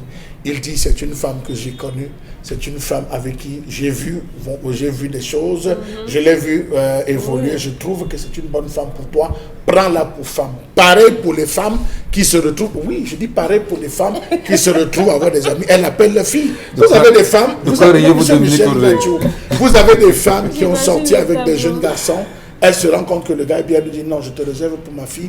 Elle appelle la fille et dit à la fille, voici un bon gars que je trouve, il peut être, épouse-le. Vous avez des mamans qui ont... Et à quel moment arrive le rite, parce que ce sera de l'inceste aussi. Oui, peut-être c'est une question également qu'il faut vider, Charlamel. Comment résoudre? Nous sommes en train de vous expliquer quelque chose. Vous me dites, il faudrait d'abord faire le rite. Je vous dis non, elle demande à quel moment? Monsieur Michel Gatou, je vous explique ce qui se passe. Qu'à un moment, un père peut être avec une fille. Il peut sortir avec une fille, il n'a même pas besoin de coucher avec la fille. Mais il se rend compte que les attitudes, le comportement de la fille est bien. Il la propose à son fils, il appelle son fils, il propose. Pourquoi il ne faut pas tout voir sous forme d'acte sexuel, monsieur Michel Gatou? Non, on parle pas de ça. Je dis ça, c'est ça le débat. On ne parle pas de ça. Et c'est ça qui tue les occidentalistes. Parce qu'on voit un garçon avec... Mais il y a des femmes, vous venez draguer la femme. Elle vous laisse. Elle dit, je suis mariée. Le gars insiste, il insiste. Le gars est prêt à toi, il dit que non. Je trouve que tu ferais un bon mari pour ma fille. Elle met le gars avec la fille. Après, goûte. Non, c'est pas le cas. Elle ne fera pas. Mais justement, on veut vous apprendre quelque chose, vous voulez tirer la conclusion. On ne se fâche pas, Charlamel, nous sommes en colère de toutes les façons. Nous, comment nous cherchons les femmes à nos fils? C'est quand même mais je veux comprendre. Écoutons-nous. Lorsque vous êtes en relation avec une femme, vous la trouvez bonne pour votre fils. C'est-à-dire que vous entretenez une relation, peut-être elle n'est pas sexuelle au départ, et vous dites, bon d'accord, comme Charlamel a très bien dit, cette fille a de très bonnes attitudes et je pense qu'elle ferait une bonne femme pour mon fils. Oui. Voilà comment ça se passe. Oui. Si c'est l'homme qui voit une fille qui semble bien, il observe, il parle avec un de ses amis, il observe, on met la maman à contribution. En réalité, ça c'est ce qu'il faut faire. Là, le truc, on met la maman, mais l'homme il est là, il observe. Quelquefois aussi, il peut monter un gars pour aller draguer la fille. Pour lui, non, le papa? Non, pour tester. Pour tester la fille. Ouais. Parce que lorsqu'on vous dit la princesse, oui, pour tester la fille, est-ce qu'elle est légère? Est-ce que l'homme lui-même peut même décider de draguer la fille? Pour voir. Ce n'est pas pour aller au lit. Ce n'est pas pour aller au lit, c'est pour tester la fille. C'est pour ça que moi j'ai admiré quand il a dit, vous repoussez précisément parce que c'est là, on fait votre lecture. C'est pour ça qu'on vous dit, les filles d'aujourd'hui, c'est en fait, vous vous êtes bien vus quand vous êtes cachés. Oui. C'est quand vous êtes cachés, c'est quand vous portez le kaba, vous mettez même le manyanga, qu'on dit là que vraiment vous n'êtes pas. Oui. C'est là où tout le monde vous voit. Et c'est là où tout le monde veut vous découvrir. Et c'est là où aujourd'hui, elle faut mettre le tabac quand elle veut se dormir. Mais quand elle veut sortir, tout le ventre est dehors. Un prêtre à 6 mois de son ordination, vous connaissez ce qu'on appelle les tentations qu'on met devant un prêtre? Voilà, justement. Avant son ordination, ça c'est total, à 6 mois. On monte des coups. L'évêque même. Alors, quand vous venez, quand on se retrouve et que vous, à chaque opposition, on vous dit quelque chose, toute relation n'aboutit pas au sexe, monsieur Michel Gatou. Il faudrait, non, permettez-moi. C'est parce que tout à l'heure, Karine a dit, après, on goûte. Monsieur Michel Ngatou, Ok. il y a un âge où la sexualité même n'a plus de valeur. Mais le père là, ça a de Je la dis, il y valeur. a un âge où la Mais c'est un peu pervers. Comment vous prenez un pervers pour alors qu'on est en train de... Non, non. Ne sortez donc pas. Nous, on vous prend parce qu'on est un pervers, quelqu'un qui a l'écart de la société. Vous ne le remettez pas au centre. Merci. Que Père Bon Boxer, Merci, ça merci, se merci. multiplie, ce genre de- Mais justement, on vous donne donc des techniques pour les détecter et les mettre de côté. Ensemble, Pour que la ensemble, société puisse les punir. Ensemble, Mais après justement, un moment, vous dites, c'est pas possible. des messages carrés. La sorcellerie, le monsieur l'a fait comment pour se poser encore la question du divorce à l'heure ci? De quel amour parle-t-il? Pardon, qu'il fasse les rituels nécessaires et chasse cette sorcière auprès de lui. La vie est belle, mon frère. Tu veux pas être heureux? Arrête de réfléchir, laisse-les Gaël. Sauf que c'est lui qui va élever cet enfant. Je pense qu'il n'y a pas d'inceste. La fille Même si devrait la rester épouser son beau-père, mais le drame, c'est de l'avoir fait voyager. Moi, à la place du fils, elle retourne épouser son père, car comment cet enfant sera traité C'est pas en facile à famille? valider, Charlemagne. Pierre Alba, Monsieur, Parce que Michel vous aimez Ngatou. une femme qui tombe enceinte de votre père, mais vous Monsieur comment? Michel Ngatou, c'est Il aura même votre le femme. C'est très grave. Hein? C'est votre Dégoût. femme. Même la loi des occidentalisés est claire là-dessus. Vous épousez une femme, même si elle porte la grossesse d'un fou, c'est votre enfant et vous l'élevez. C'est votre enfant. Tout à fait. Dans la tradition, il a doté cette femme, il a pris possession, c'est son enfant. Et Il va si l'homme élever. décide de renvoyer la femme, de la répudier, Monsieur Michel Ngatou, déjà Oui, que ce oui. n'est pas- il peut décider là-bas, il peut décider de faire ce qu'il veut. Mais s'il rentre, on vous a dit comment ça va se passer ici traditionnellement. Tôt ou tard, l'enfant va naître, on va lui renvoyer l'enfant. Il va Tout à fait. s'occuper de cet enfant. Non, c'est son c'est enfant. difficile. C'est Charlemagne. Je dis qu'il n'y a rien qui va empêcher. C'est difficile. Monsieur Michel, C'est je difficile. peux vous assurer qu'il y a des actes que vous avez posés à l'âge de 15 ans, à l'âge de 20 ans, à l'âge de 30 ans qui vous rattrapent à 60 ans et vous n'avez pas la possibilité de vous échapper. Je dis qu'il va s'occuper de cet enfant. Dans le principe traditionnel, il va s'occuper. Sauf que c'est pas la lui- maman sauf a que déjà... c'est pas lui le garçon, La il a posé Oui, l'acte, hein. on ne discute pas. Oui, mais sauf que c'est pas lui, Maman Bengan. C'est On son dit papa qui oui, pose il y a l'acte, c'est pas lui. des femmes qui vous avez, ils ont même épousé des filles qui étaient enceintes. Voilà. Enceintées par quelqu'un d'autre. Je vous ai donné l'exemple ici. Non, mais Vous écoutez. connaissez le fils d'Gatamoudio quand même. Vous Mais il y a- avez lu il y a le des livre. hommes- le il y a truc. des hommes qui épousent des femmes qui ont des enfants, non?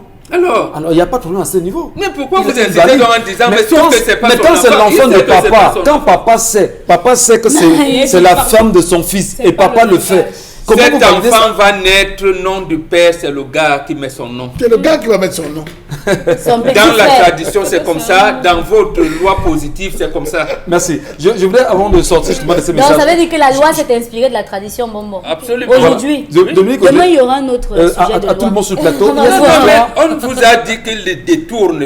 La loi doit réguler les rapports sociaux. C'est pour ça qu'elle doit s'inspirer Merci, Bombo. de ce qui existe avant S'il dans vous plaît, cette société-là. il y a une histoire biblique, peut-être le nom m'échappe, cet homme qui, à un moment donné, je pense que c'est lors de la destruction, je crois bien, de Sodome et Gomorrhe, on lui a demandé de s'enfuir sa fille et sa femme. Et voilà, sans regarder derrière. À un moment donné, il a fallu justement qu'il se refasse. Il C'est allait la femme qui s'était tournée, elle est devenue le sel. Oui, mais ces deux filles maintenant, apparemment, ont mis le papa dans un état d'ivresse. Et il a fallu que papa... elles sont allées avec le papa. Bon, justement, si on fait le lien... Je n'arrive pas à faire le lien. Monsieur Michel Ngatou. Non, je vous dis, c'est biblique. Monsieur Michel Ngatou. Dans la Bible, Vous allez- elle on vous dit dit- l'inceste. Je vous en prie, monsieur Michel on fait le Ngatou. lien. Je vous en prie, monsieur Michel Ngatou. Ne prenez pas. Nous Les vous histoires disons, négatives. nous vous disons, ce n'est pas négatif parce que derrière chaque histoire, il y a un enseignement qu'on cherche à passer. Il y a un enseignement. Dans cette histoire, on vous fait comprendre aux gens, parfois, c'est ton propre frère qui, sous le même toit, couche ta femme. Parfois, c'est ton propre frère qui enceinte ta femme. Parfois, c'est ton père, c'est ton oncle qui enceinte ta femme. Parfois, même, c'est toi-même le garçon qui chasse tes tantes. Donc, c'est des perversités et la tradition a régulé cela. Cet enfant, c'est le tien. Tu vas l'élever comme je dis. Parfois même, c'est le papa qui appelle. C'est le papa. Il y a plusieurs chefferies. Il y a une chefferie là, on est en train de bouillir en ce moment où on vous appelle. On vous dit, écoute, tel là, ce n'est pas moi. Tel, ce n'est pas moi. Tel, ce n'est pas moi. C'est ton nom, c'est ton frère, c'est ton oncle, c'est tel. Mais tu dois élever. Toi qui vas me remplacer, toi qui vas prendre, tu vas continuer à assumer cette charge comme si de rien n'était. Pourquoi est-ce qu'on veut faire de ça un problème comme si cela n'en était pas un, monsieur Michel Ngatou? Je vous ai parlé de cette jeune fille qui sort avec son père. Depuis que sa mère est décédée, elle a remplacé sa mère auprès de son père. Ça dépend. Très bien. C'est connu par tout le monde. C'est la perversion, justement. Mais vous allez vous rendre compte que c'est des choses qui arrivent. Et la famille a prononcé ce qui avait lieu comme bannissement et elle s'est retirée. Donc on lui dit ici, ce n'est pas une faute, vous faites le rituel. Et après, tu continues à élever ton enfant. Lui-même, il dit qu'il l'aime. Ok, d'accord. Allez, merci à vous, merci Karine Santia. Dans un moment, nous passerons bien sûr à la revue des réseaux sociaux. Mais avant cette revue, on va justement marquer une pause, madame, messieurs. Nous serons avec nos amis de l'EXCA Business School du Maroc, bien sûr, et qui viendront, autant pour moi, parler de la grande campagne promotionnelle d'orientation conseil pour les nouveaux bacheliers. Cette session-là qui s'organise bientôt. Nous serons aux côtés du docteur Innocent Fassé et bien sûr de Mamdel Candice Ndjoussé. Dans un moment, madame, monsieur.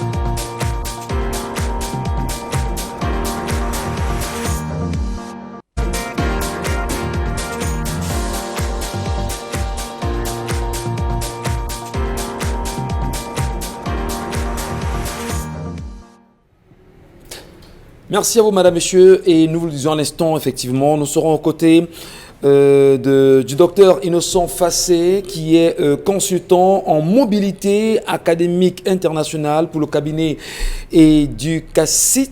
J'espère que c'est bien prononcé. Et nous avons également mademoiselle Candice Ndjoussé, responsable du suivi des candidats pour études à l'étranger au cabinet Educacit. Ils sont avec nous sur le plateau ce matin. Bonjour à vous, monsieur, madame. Bonjour, c'est un plaisir d'être sur le plateau de Kinox. Et là, nous sommes avec le docteur Innocent Fassé. Bonjour, madame Ndjoussé Candice. Bonjour, monsieur Michel. Allez, peut-être je commence avec vous, effectivement, pour mieux comprendre ce sujet. On parle ce matin de la session d'admission de l'EXCA Business School du Maroc et une grande campagne de promotion d'orientation conseil pour les nouveaux bacheliers. Alors, commençons par le premier événement, à savoir l'admission de l'EXCA Business School du Maroc.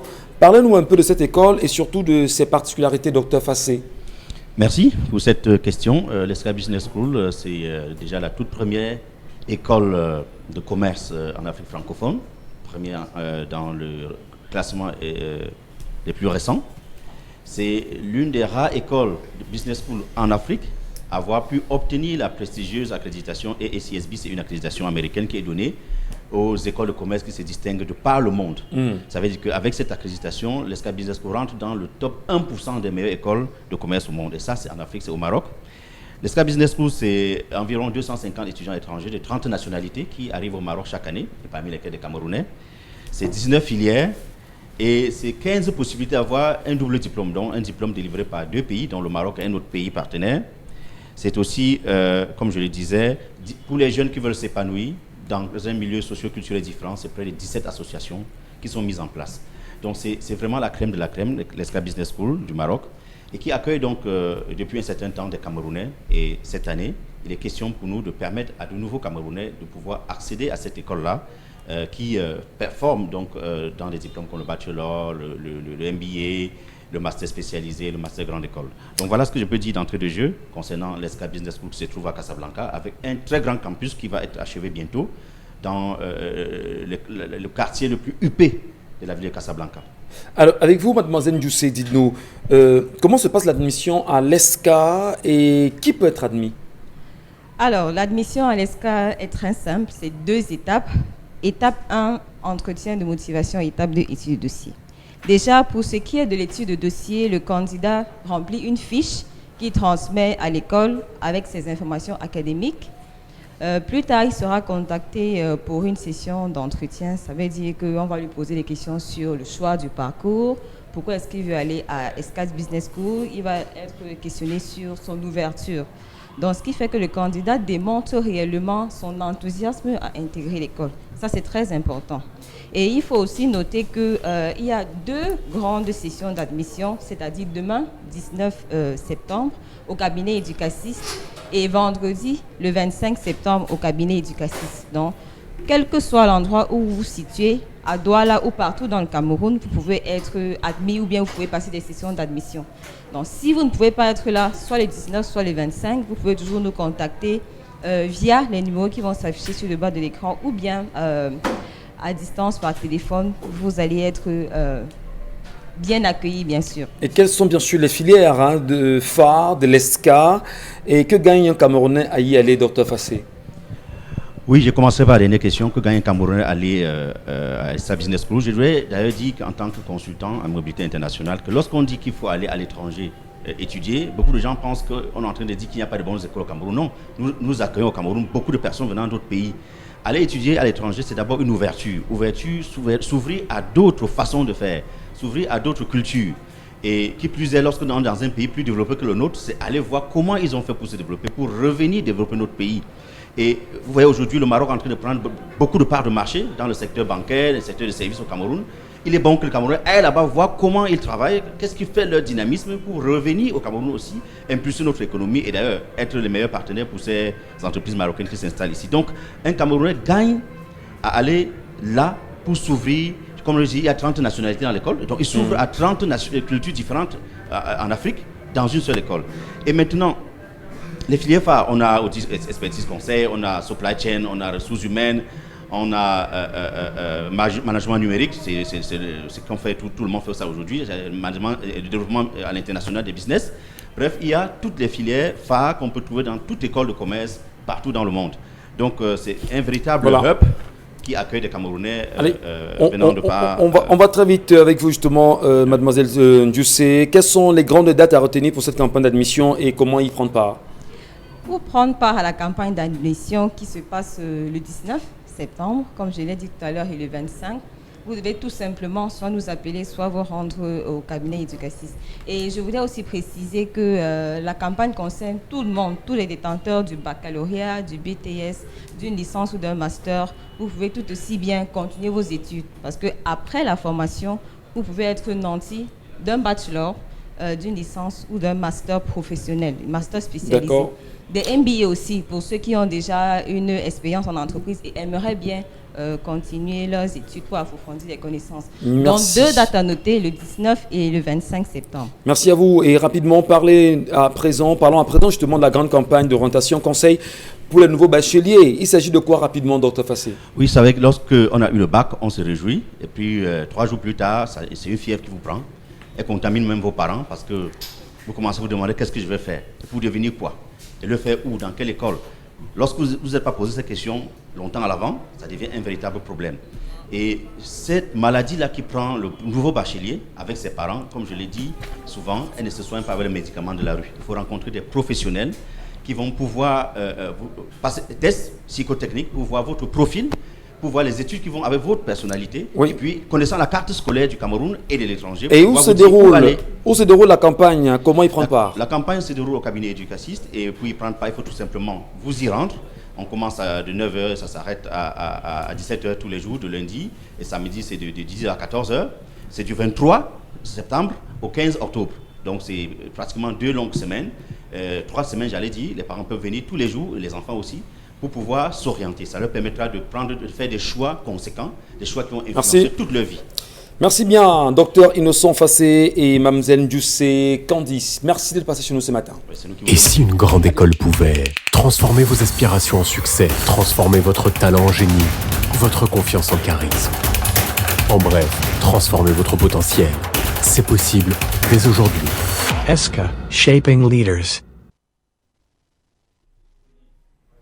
Merci à vous, madame, monsieur. Bon retour. 10-12, le Zénith se poursuit sur les antennes Equinox Télévision, le talk show qui vous permet de comprendre l'actualité au Cameroun, mais surtout nos analyses, nos compréhensions au-delà les sujets de société qui gravitent autour du Cameroun.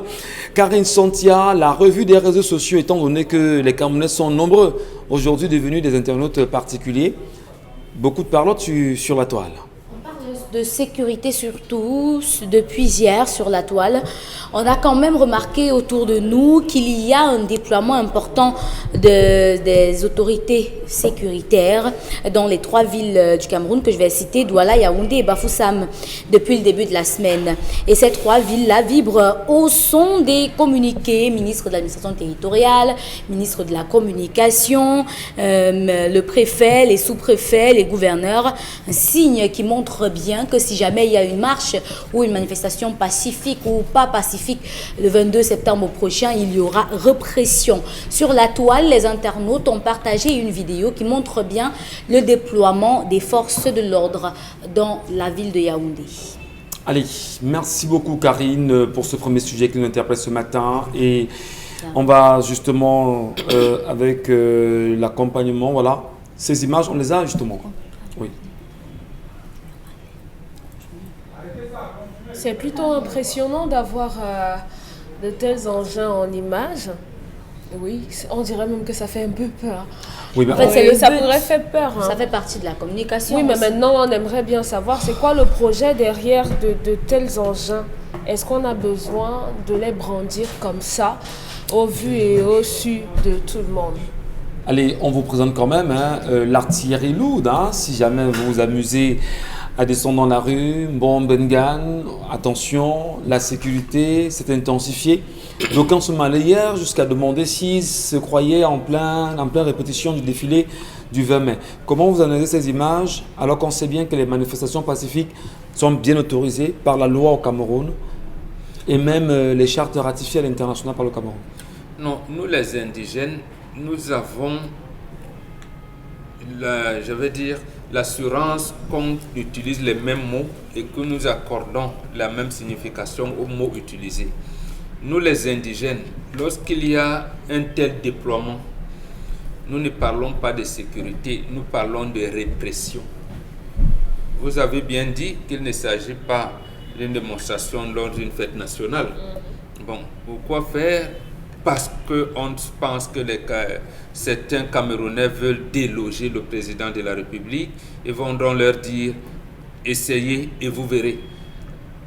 Donc, si on était dans un système de sécurité, donc de protection des droits de l'homme, celui qui déclare la manifestation, c'est lui qu'on appelle, en lui disant « vous avez déclaré votre manifestation en disant ci et ça ». Les informations en notre possession montrent que c'est quoi cette histoire. Donc, on vous entend sur procès verbal, vous assumez ou pas, puisque le récépissé qu'on vous délivre de manifestation, c'est quand vous déclarez une manifestation, on dit vous assumez les débordements. Et là, l'autorité administrative vous dit donc, mais nous pensons que vous ne pouvez pas. Vous vous dites non, nous pouvons parce que. Bon, à ce moment, vous lui dites, j'aime mes agents de sécurité lorsqu'on va marcher, et vous, les forces de maintien de l'ordre, on va donc voir s'il y a d'intrus, et on pourra voir, on pourra regarder ce qu'il y a. Même moi qui déclare la manifestation, je vous dis qu'il n'y aura pas car je vais marcher de tel endroit à tel autre. Est-ce qu'on a besoin d'autant de blindés pour intimider les Camerounais, autant de blindés? Oui. Est-ce que nous sommes en guerre? Oui, parce que nous gérons l'héritage colonial. Je ne cesse de le dire. Chaque fois, on me dit, bon, vous voulez toujours vous en prendre à la France, Mais voilà l'héritage. Nous avons hérité de la France la corruption et la répression. Et nous ne voulons pas liquider l'héritage colonial que nous avons eu. C'est ça qui nous suit. Et lorsqu'on parle de l'occidentalisation, on pense que l'occidentalisation se limite seulement aux affaires de couple, de mangement, parce que même les médecins ont commencé à s'inquiéter de l'occidentalisation de notre ration alimentaire. Ils l'ont dit en décembre dernier en disant que le taux de prévalence des maladies cardiovasculaires augmente parce que nous mangeons à l'Occident. Donc, vous voyez, c'est la France qui nous a appris la répression. Et on ne veut pas liquider cet héritage-là pour revenir à nous-mêmes. Quand on me parle de sécurité, la sécurité voudrait que le colonel commandant de la Légion de gendarmerie du littoral a détecté lui-même un vaste réseau de faussaires au port de Douala. On imitait la signature du chef de l'État, c'est caché, ainsi de suite, ainsi de suite. Mais que les magistrats nous disent aujourd'hui où est-ce qu'on en est avec l'enquête. On parle des crimes rituels depuis Mimboman et tout, et ça continue. Où est-ce qu'on en est? C'est ce qu'on appelle la sécurité.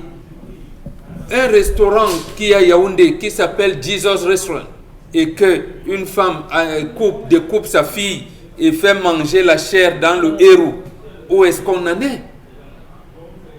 On vous dit, on va lancer la prévention routière et tout.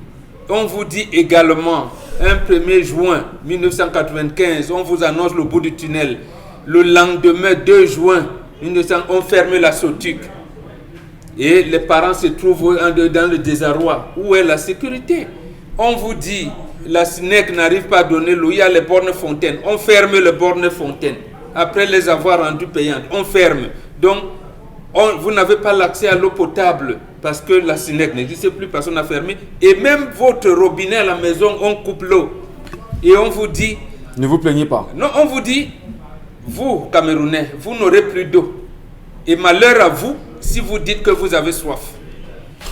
Vous n'aurez plus à manger. Et malheur à vous si vous dites que vous avez faim. Donc, voilà, vous vous trouvez dans une situation comme ça. Et vous me dites que ça, c'est la sécurité. Ce n'est pas la sécurité, c'est la répression. Dominique Audrey, vous avez regardé ces images également. Certainement, ça fait le tour de la toile depuis hier. Et les manifestations à venir, on ne sait pas si finalement on aura marche le 22 septembre ou pas. Allez, dites-nous exactement, comment vous appréciez justement ces images-là que nous venons de regarder? Je suis dans la continuité de Mbombo. J'épouse totalement ce qu'il dit. Mais maintenant, il va falloir qu'on fasse la part des choses pour pouvoir transcender. Comment est-ce qu'on va appréhender les choses? Et on reste toujours constant lorsqu'on dit que ce qu'on peut appeler revendications aujourd'hui, ou bien les récriminations que le peuple camerounais est en train de porter à l'attention, à l'adresse des dirigeants, c'est qu'on est mal. On est très mal en tant que Camerounais aujourd'hui. On parlait tout à l'heure de la Camerco. Ça ne va pas avec le transport aérien. On n'a pas de voie ferrée.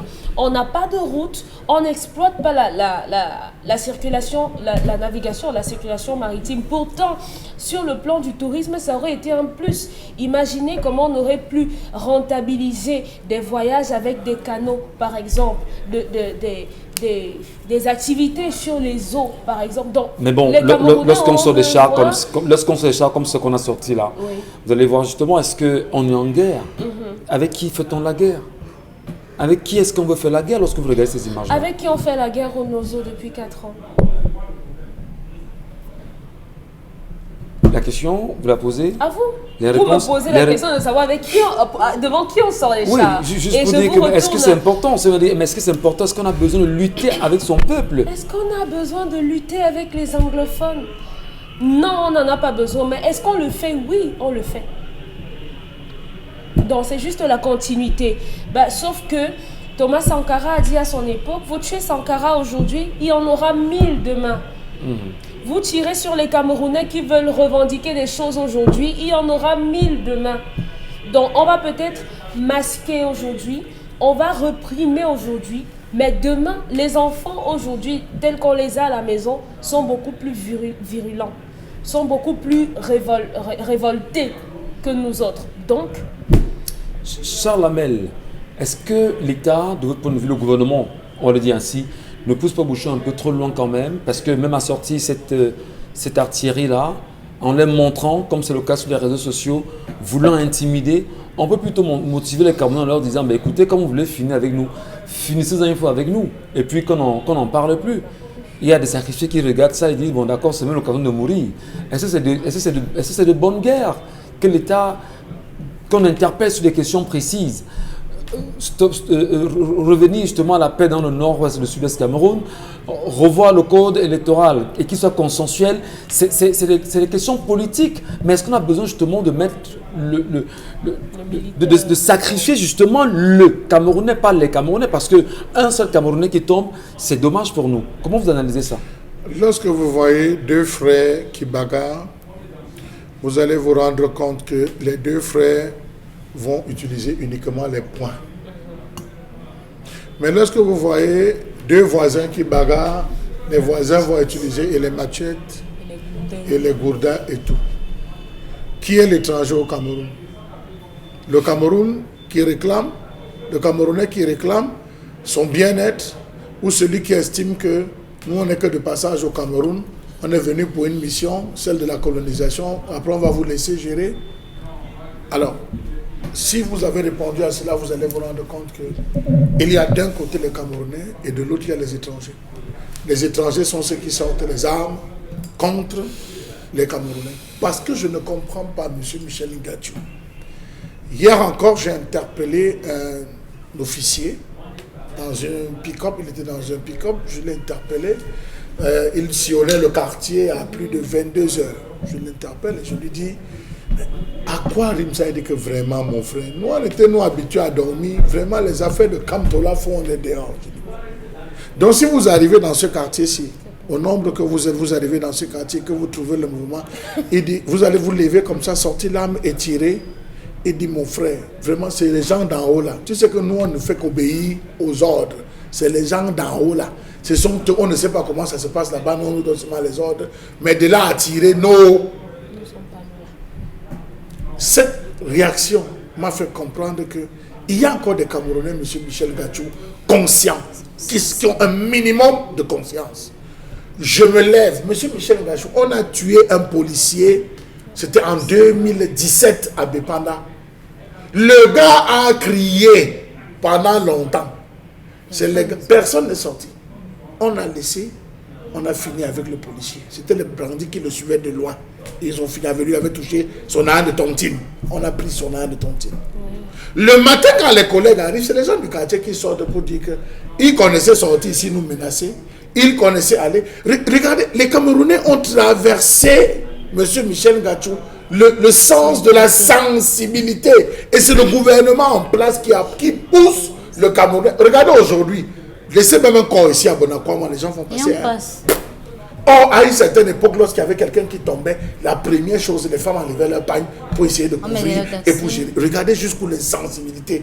Et ils ne se rendent pas compte que le Camerounais a déjà atteint le seuil de l'insensibilité sur 5 points essentiels que je m'avais énumérés. Je dors dans le noir. Je dors sans eau. Je meurs de faim. Je dors dans l'eau et je ne parviens pas à me soigner. Voilà les 5 points. J'ai encore quoi à perdre? Voilà la question que se posent tous les Camerounais. Les 5 que j'ai encore quoi? Je n'ai même pas de maison. Non, laissez la faire. Je vous dis que voilà les 5 points. Il dit, j'ai encore quoi à perdre? Si je dors dans le noir, je n'ai pas d'eau, je ne mange pas, je ne parviens pas à me soigner. Mais monsieur Michel Ngattchou, voilà les soins basiques, quel que soit le pays. Bon, les a énumérés tout à l'heure. Bon, les a énumérés. Descendez là maintenant, m'attendez le micro à n'importe quel Camerounais. Vous allez entendre ce que les Camerounais vont vous dire. Il arrive parfois qu'on se retrouve à tout vent assis dans un bar avec certains Camerounais qui sont de l'autre côté, certains soldats qui sont de l'autre côté, qui vous disent que les frères, je ne peux pas vous mentir, mais parfois prendre là, mais savoir que c'est un Camerounais qui est en face, c'est un frère qui est en face et tirer, je ne peux pas. Mais malheureusement, ce n'est pas ce qu'eux aussi ils font vis-à-vis de nous. Même M. Michel Ngattchou se retrouver là, a dit qu'on oppose des Camerounais. Qu'est-ce qui coûte à M. Atangandi, qui a fui la dernière fois de rencontrer Kamto, lorsqu'il venait le voir poursuivi? Qu'est-ce qu'il coûte? Respectez l'expression fuir, qui a esquivé, laissez-moi employer l'expression. Qu'est-ce qui leur coûte de dire, mon frère, viens, on s'assied? Pourquoi cette expression, même dans les milieux, M. Michel Ngattchou, je dis même au village, dans les sociétés secrètes, quand ça ne va pas devant entre deux individus, on les rappelle à l'intérieur en disant qu'est-ce qu'ils ne va pas. Qui doit les rappeler? Est-ce qu'ils vont se rappeler? Non, mais M. Michel s'ils ne se comprennent pas. Monsieur Michel Ngattchou, le Cameroun a échoué sur 2 aspects. Oui. Le premier aspect, c'est avoir une communication politique, et le deuxième, avoir des médiateurs chargés de gestion. Nous n'avons pas de médiateurs politiques au Cameroun. Mais où sont-ils? Mais ceux qui se sont passés pour des médiateurs ont trahi. Ils ont tous trahi, enfin ceux qui se sont passés, pas ceux qu'on a fabriqués. Je parle sous le contrôle de Bonbon. Ceux qui, pendant toutes les crises, et on les envoie aller gérer, ils viennent gérer, ils vous disent, ils prennent des décisions avec vous. Quand ils sortent du palais de l'unité sur le perron, ils vous disent autre chose. Donc le Cameroun n'a pas une communication politique, n'a pas de communicateur politique pour gérer les gestionnaires des crises politiques. Et nous n'avons pas de médiateur, on en a besoin. Mais vous n'allez quand même pas me dire que Monseigneur Cardinal, enfin, mon cardinal Christian Toumi, qui est quand même également un exemple aujourd'hui, ne peut pas être un médiateur crédible aussi. C'est un exemple. Oui, c'est un exemple. Le médiateur n'appartient à aucun bord. Il n'est ni de l'église, c'est un nommé monsieur Michel Ngachou dont le rôle c'est d'assurer, c'est une personne.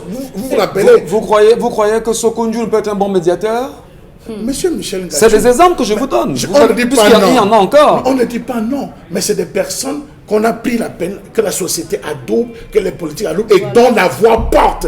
Est-ce que la voix de Sa Majesté Sokonju ne peut pas être un bon médiateur? Non, il ne peut pas. Il ne peut pas être un bon médiateur parce qu'en face, on l'a étiqueté d'opposant. C'est pour cette raison que la parole de Christian Toumi n'est pas respectée par le pouvoir.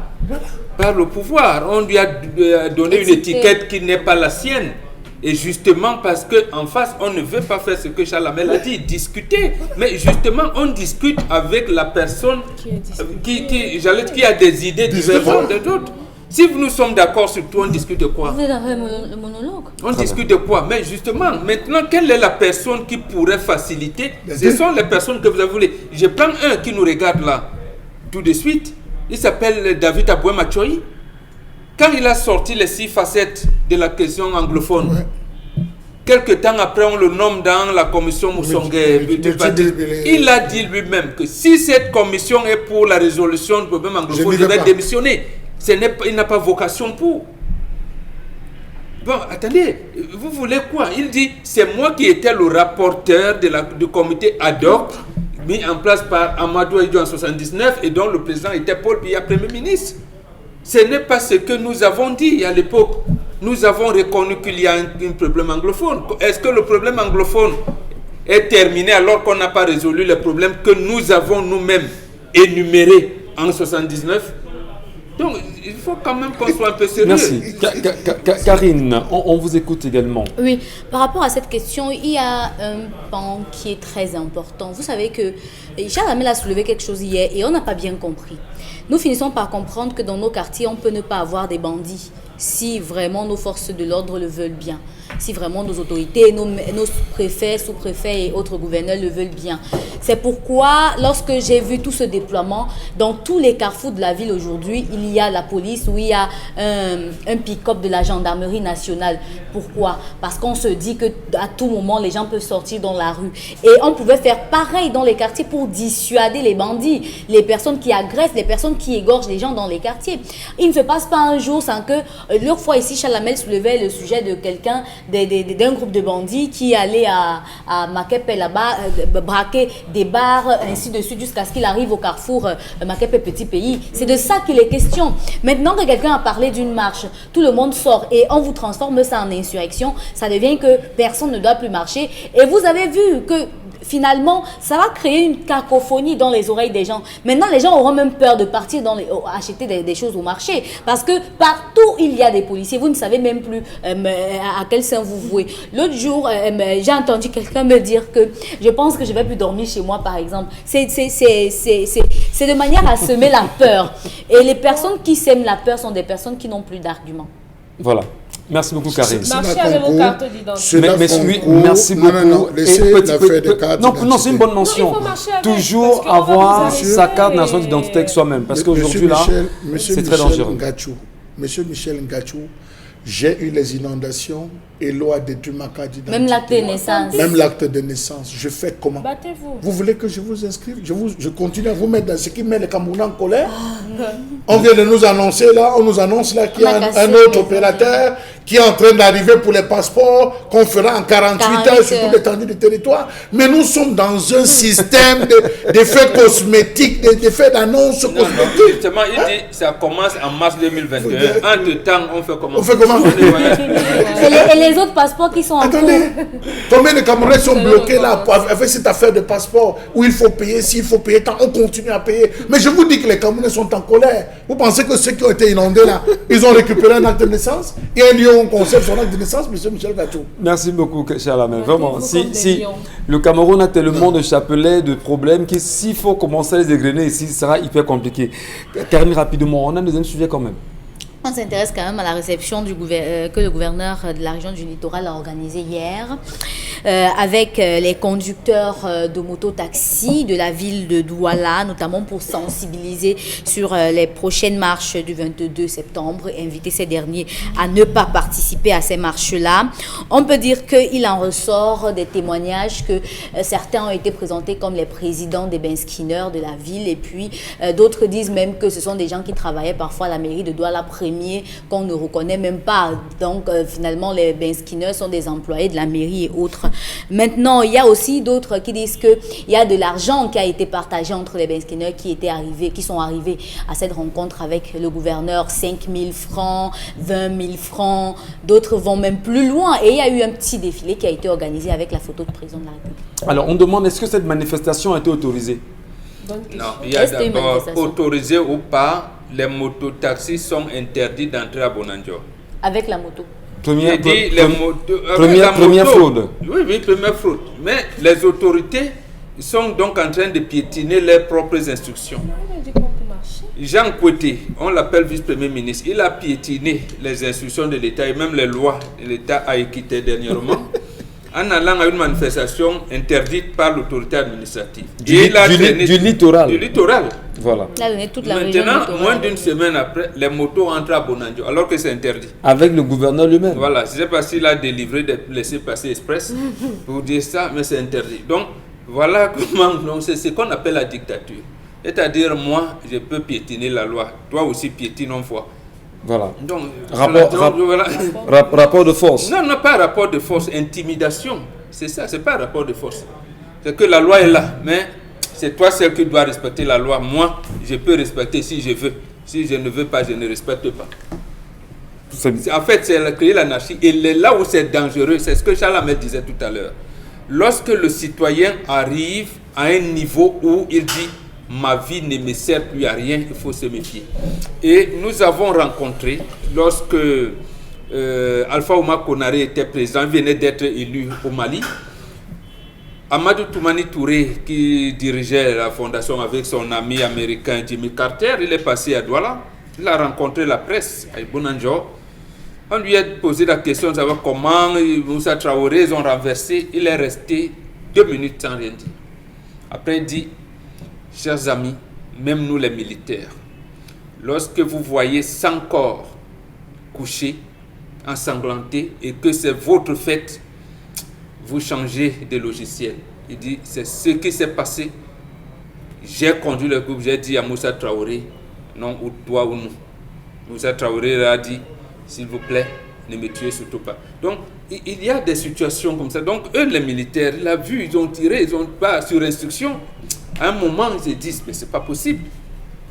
Donc il y a il ne faut pas qu'on amène le citoyen. C'est même pour cette raison, je termine par là, que la Déclaration universelle des droits de l'homme a dit au 3e considérant, que considérant qu'il est essentiel que les droits de l'homme soient protégés par un régime de droit pour que l'homme ne soit pas contraint en ultime recours à s'élever contre la tyrannie et l'oppression.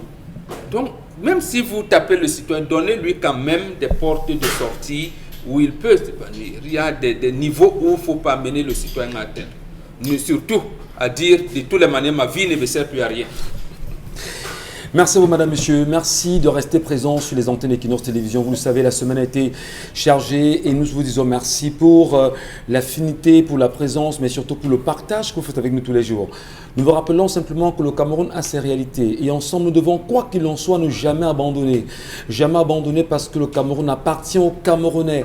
Jamais abandonner parce que nous avons, nous aussi, des enfants, nous avons des cadets et nous avons un avenir à restituer. Ne jamais abandonner parce que le combat est le nôtre et nous connaissons exactement qui est l'ennemi. L'ennemi n'est forcément pas le Camerounais, n'est même pas le Camerounais en même temps, mais on va dire plein de Camerounais sont enrôlés et font corps avec l'ennemi en réalité. Nous vous interpellons, vous aussi qui êtes Camerounais, à ne jamais oublier que demain nous appartient. Et pour bien faire, madame, monsieur, restons concentrés sur l'avenir. C'est la fin de l'émission. Retrouvons-nous lundi, madame et chef, le même plaisir. Et surtout, passez un excellent week-end. Charles Amem Batiou, Karine Santia, Bonbon Bengan Kandi au demi. Le week-end ne sera pas bon. Pardon? Le week-end ne sera pas bon. Ah, je vous le souhaite de passer quand même un bon week-end. Justement, il faut commencer à enlever votre mot, la bonne année. Bonne année. Non, Je ne savais pas si que je vous dise Voilà, pas. voilà qu'on avait prévu que l'année allait. Mais bon week-end à vous. Voilà. Dans l'espoir qu'il n'y ait pas marché mardi. On dit le combat. Parce qu'il n'y en aura pas, le week-end Parce sera que tout le bon. monde a peur là. Le combat continue. Hugo Chavez, Le combat continue. Hugo Chavez, voilà, a laissé une phrase. We cannot rest until we win. Voilà. Madame, monsieur, lundi, 10h.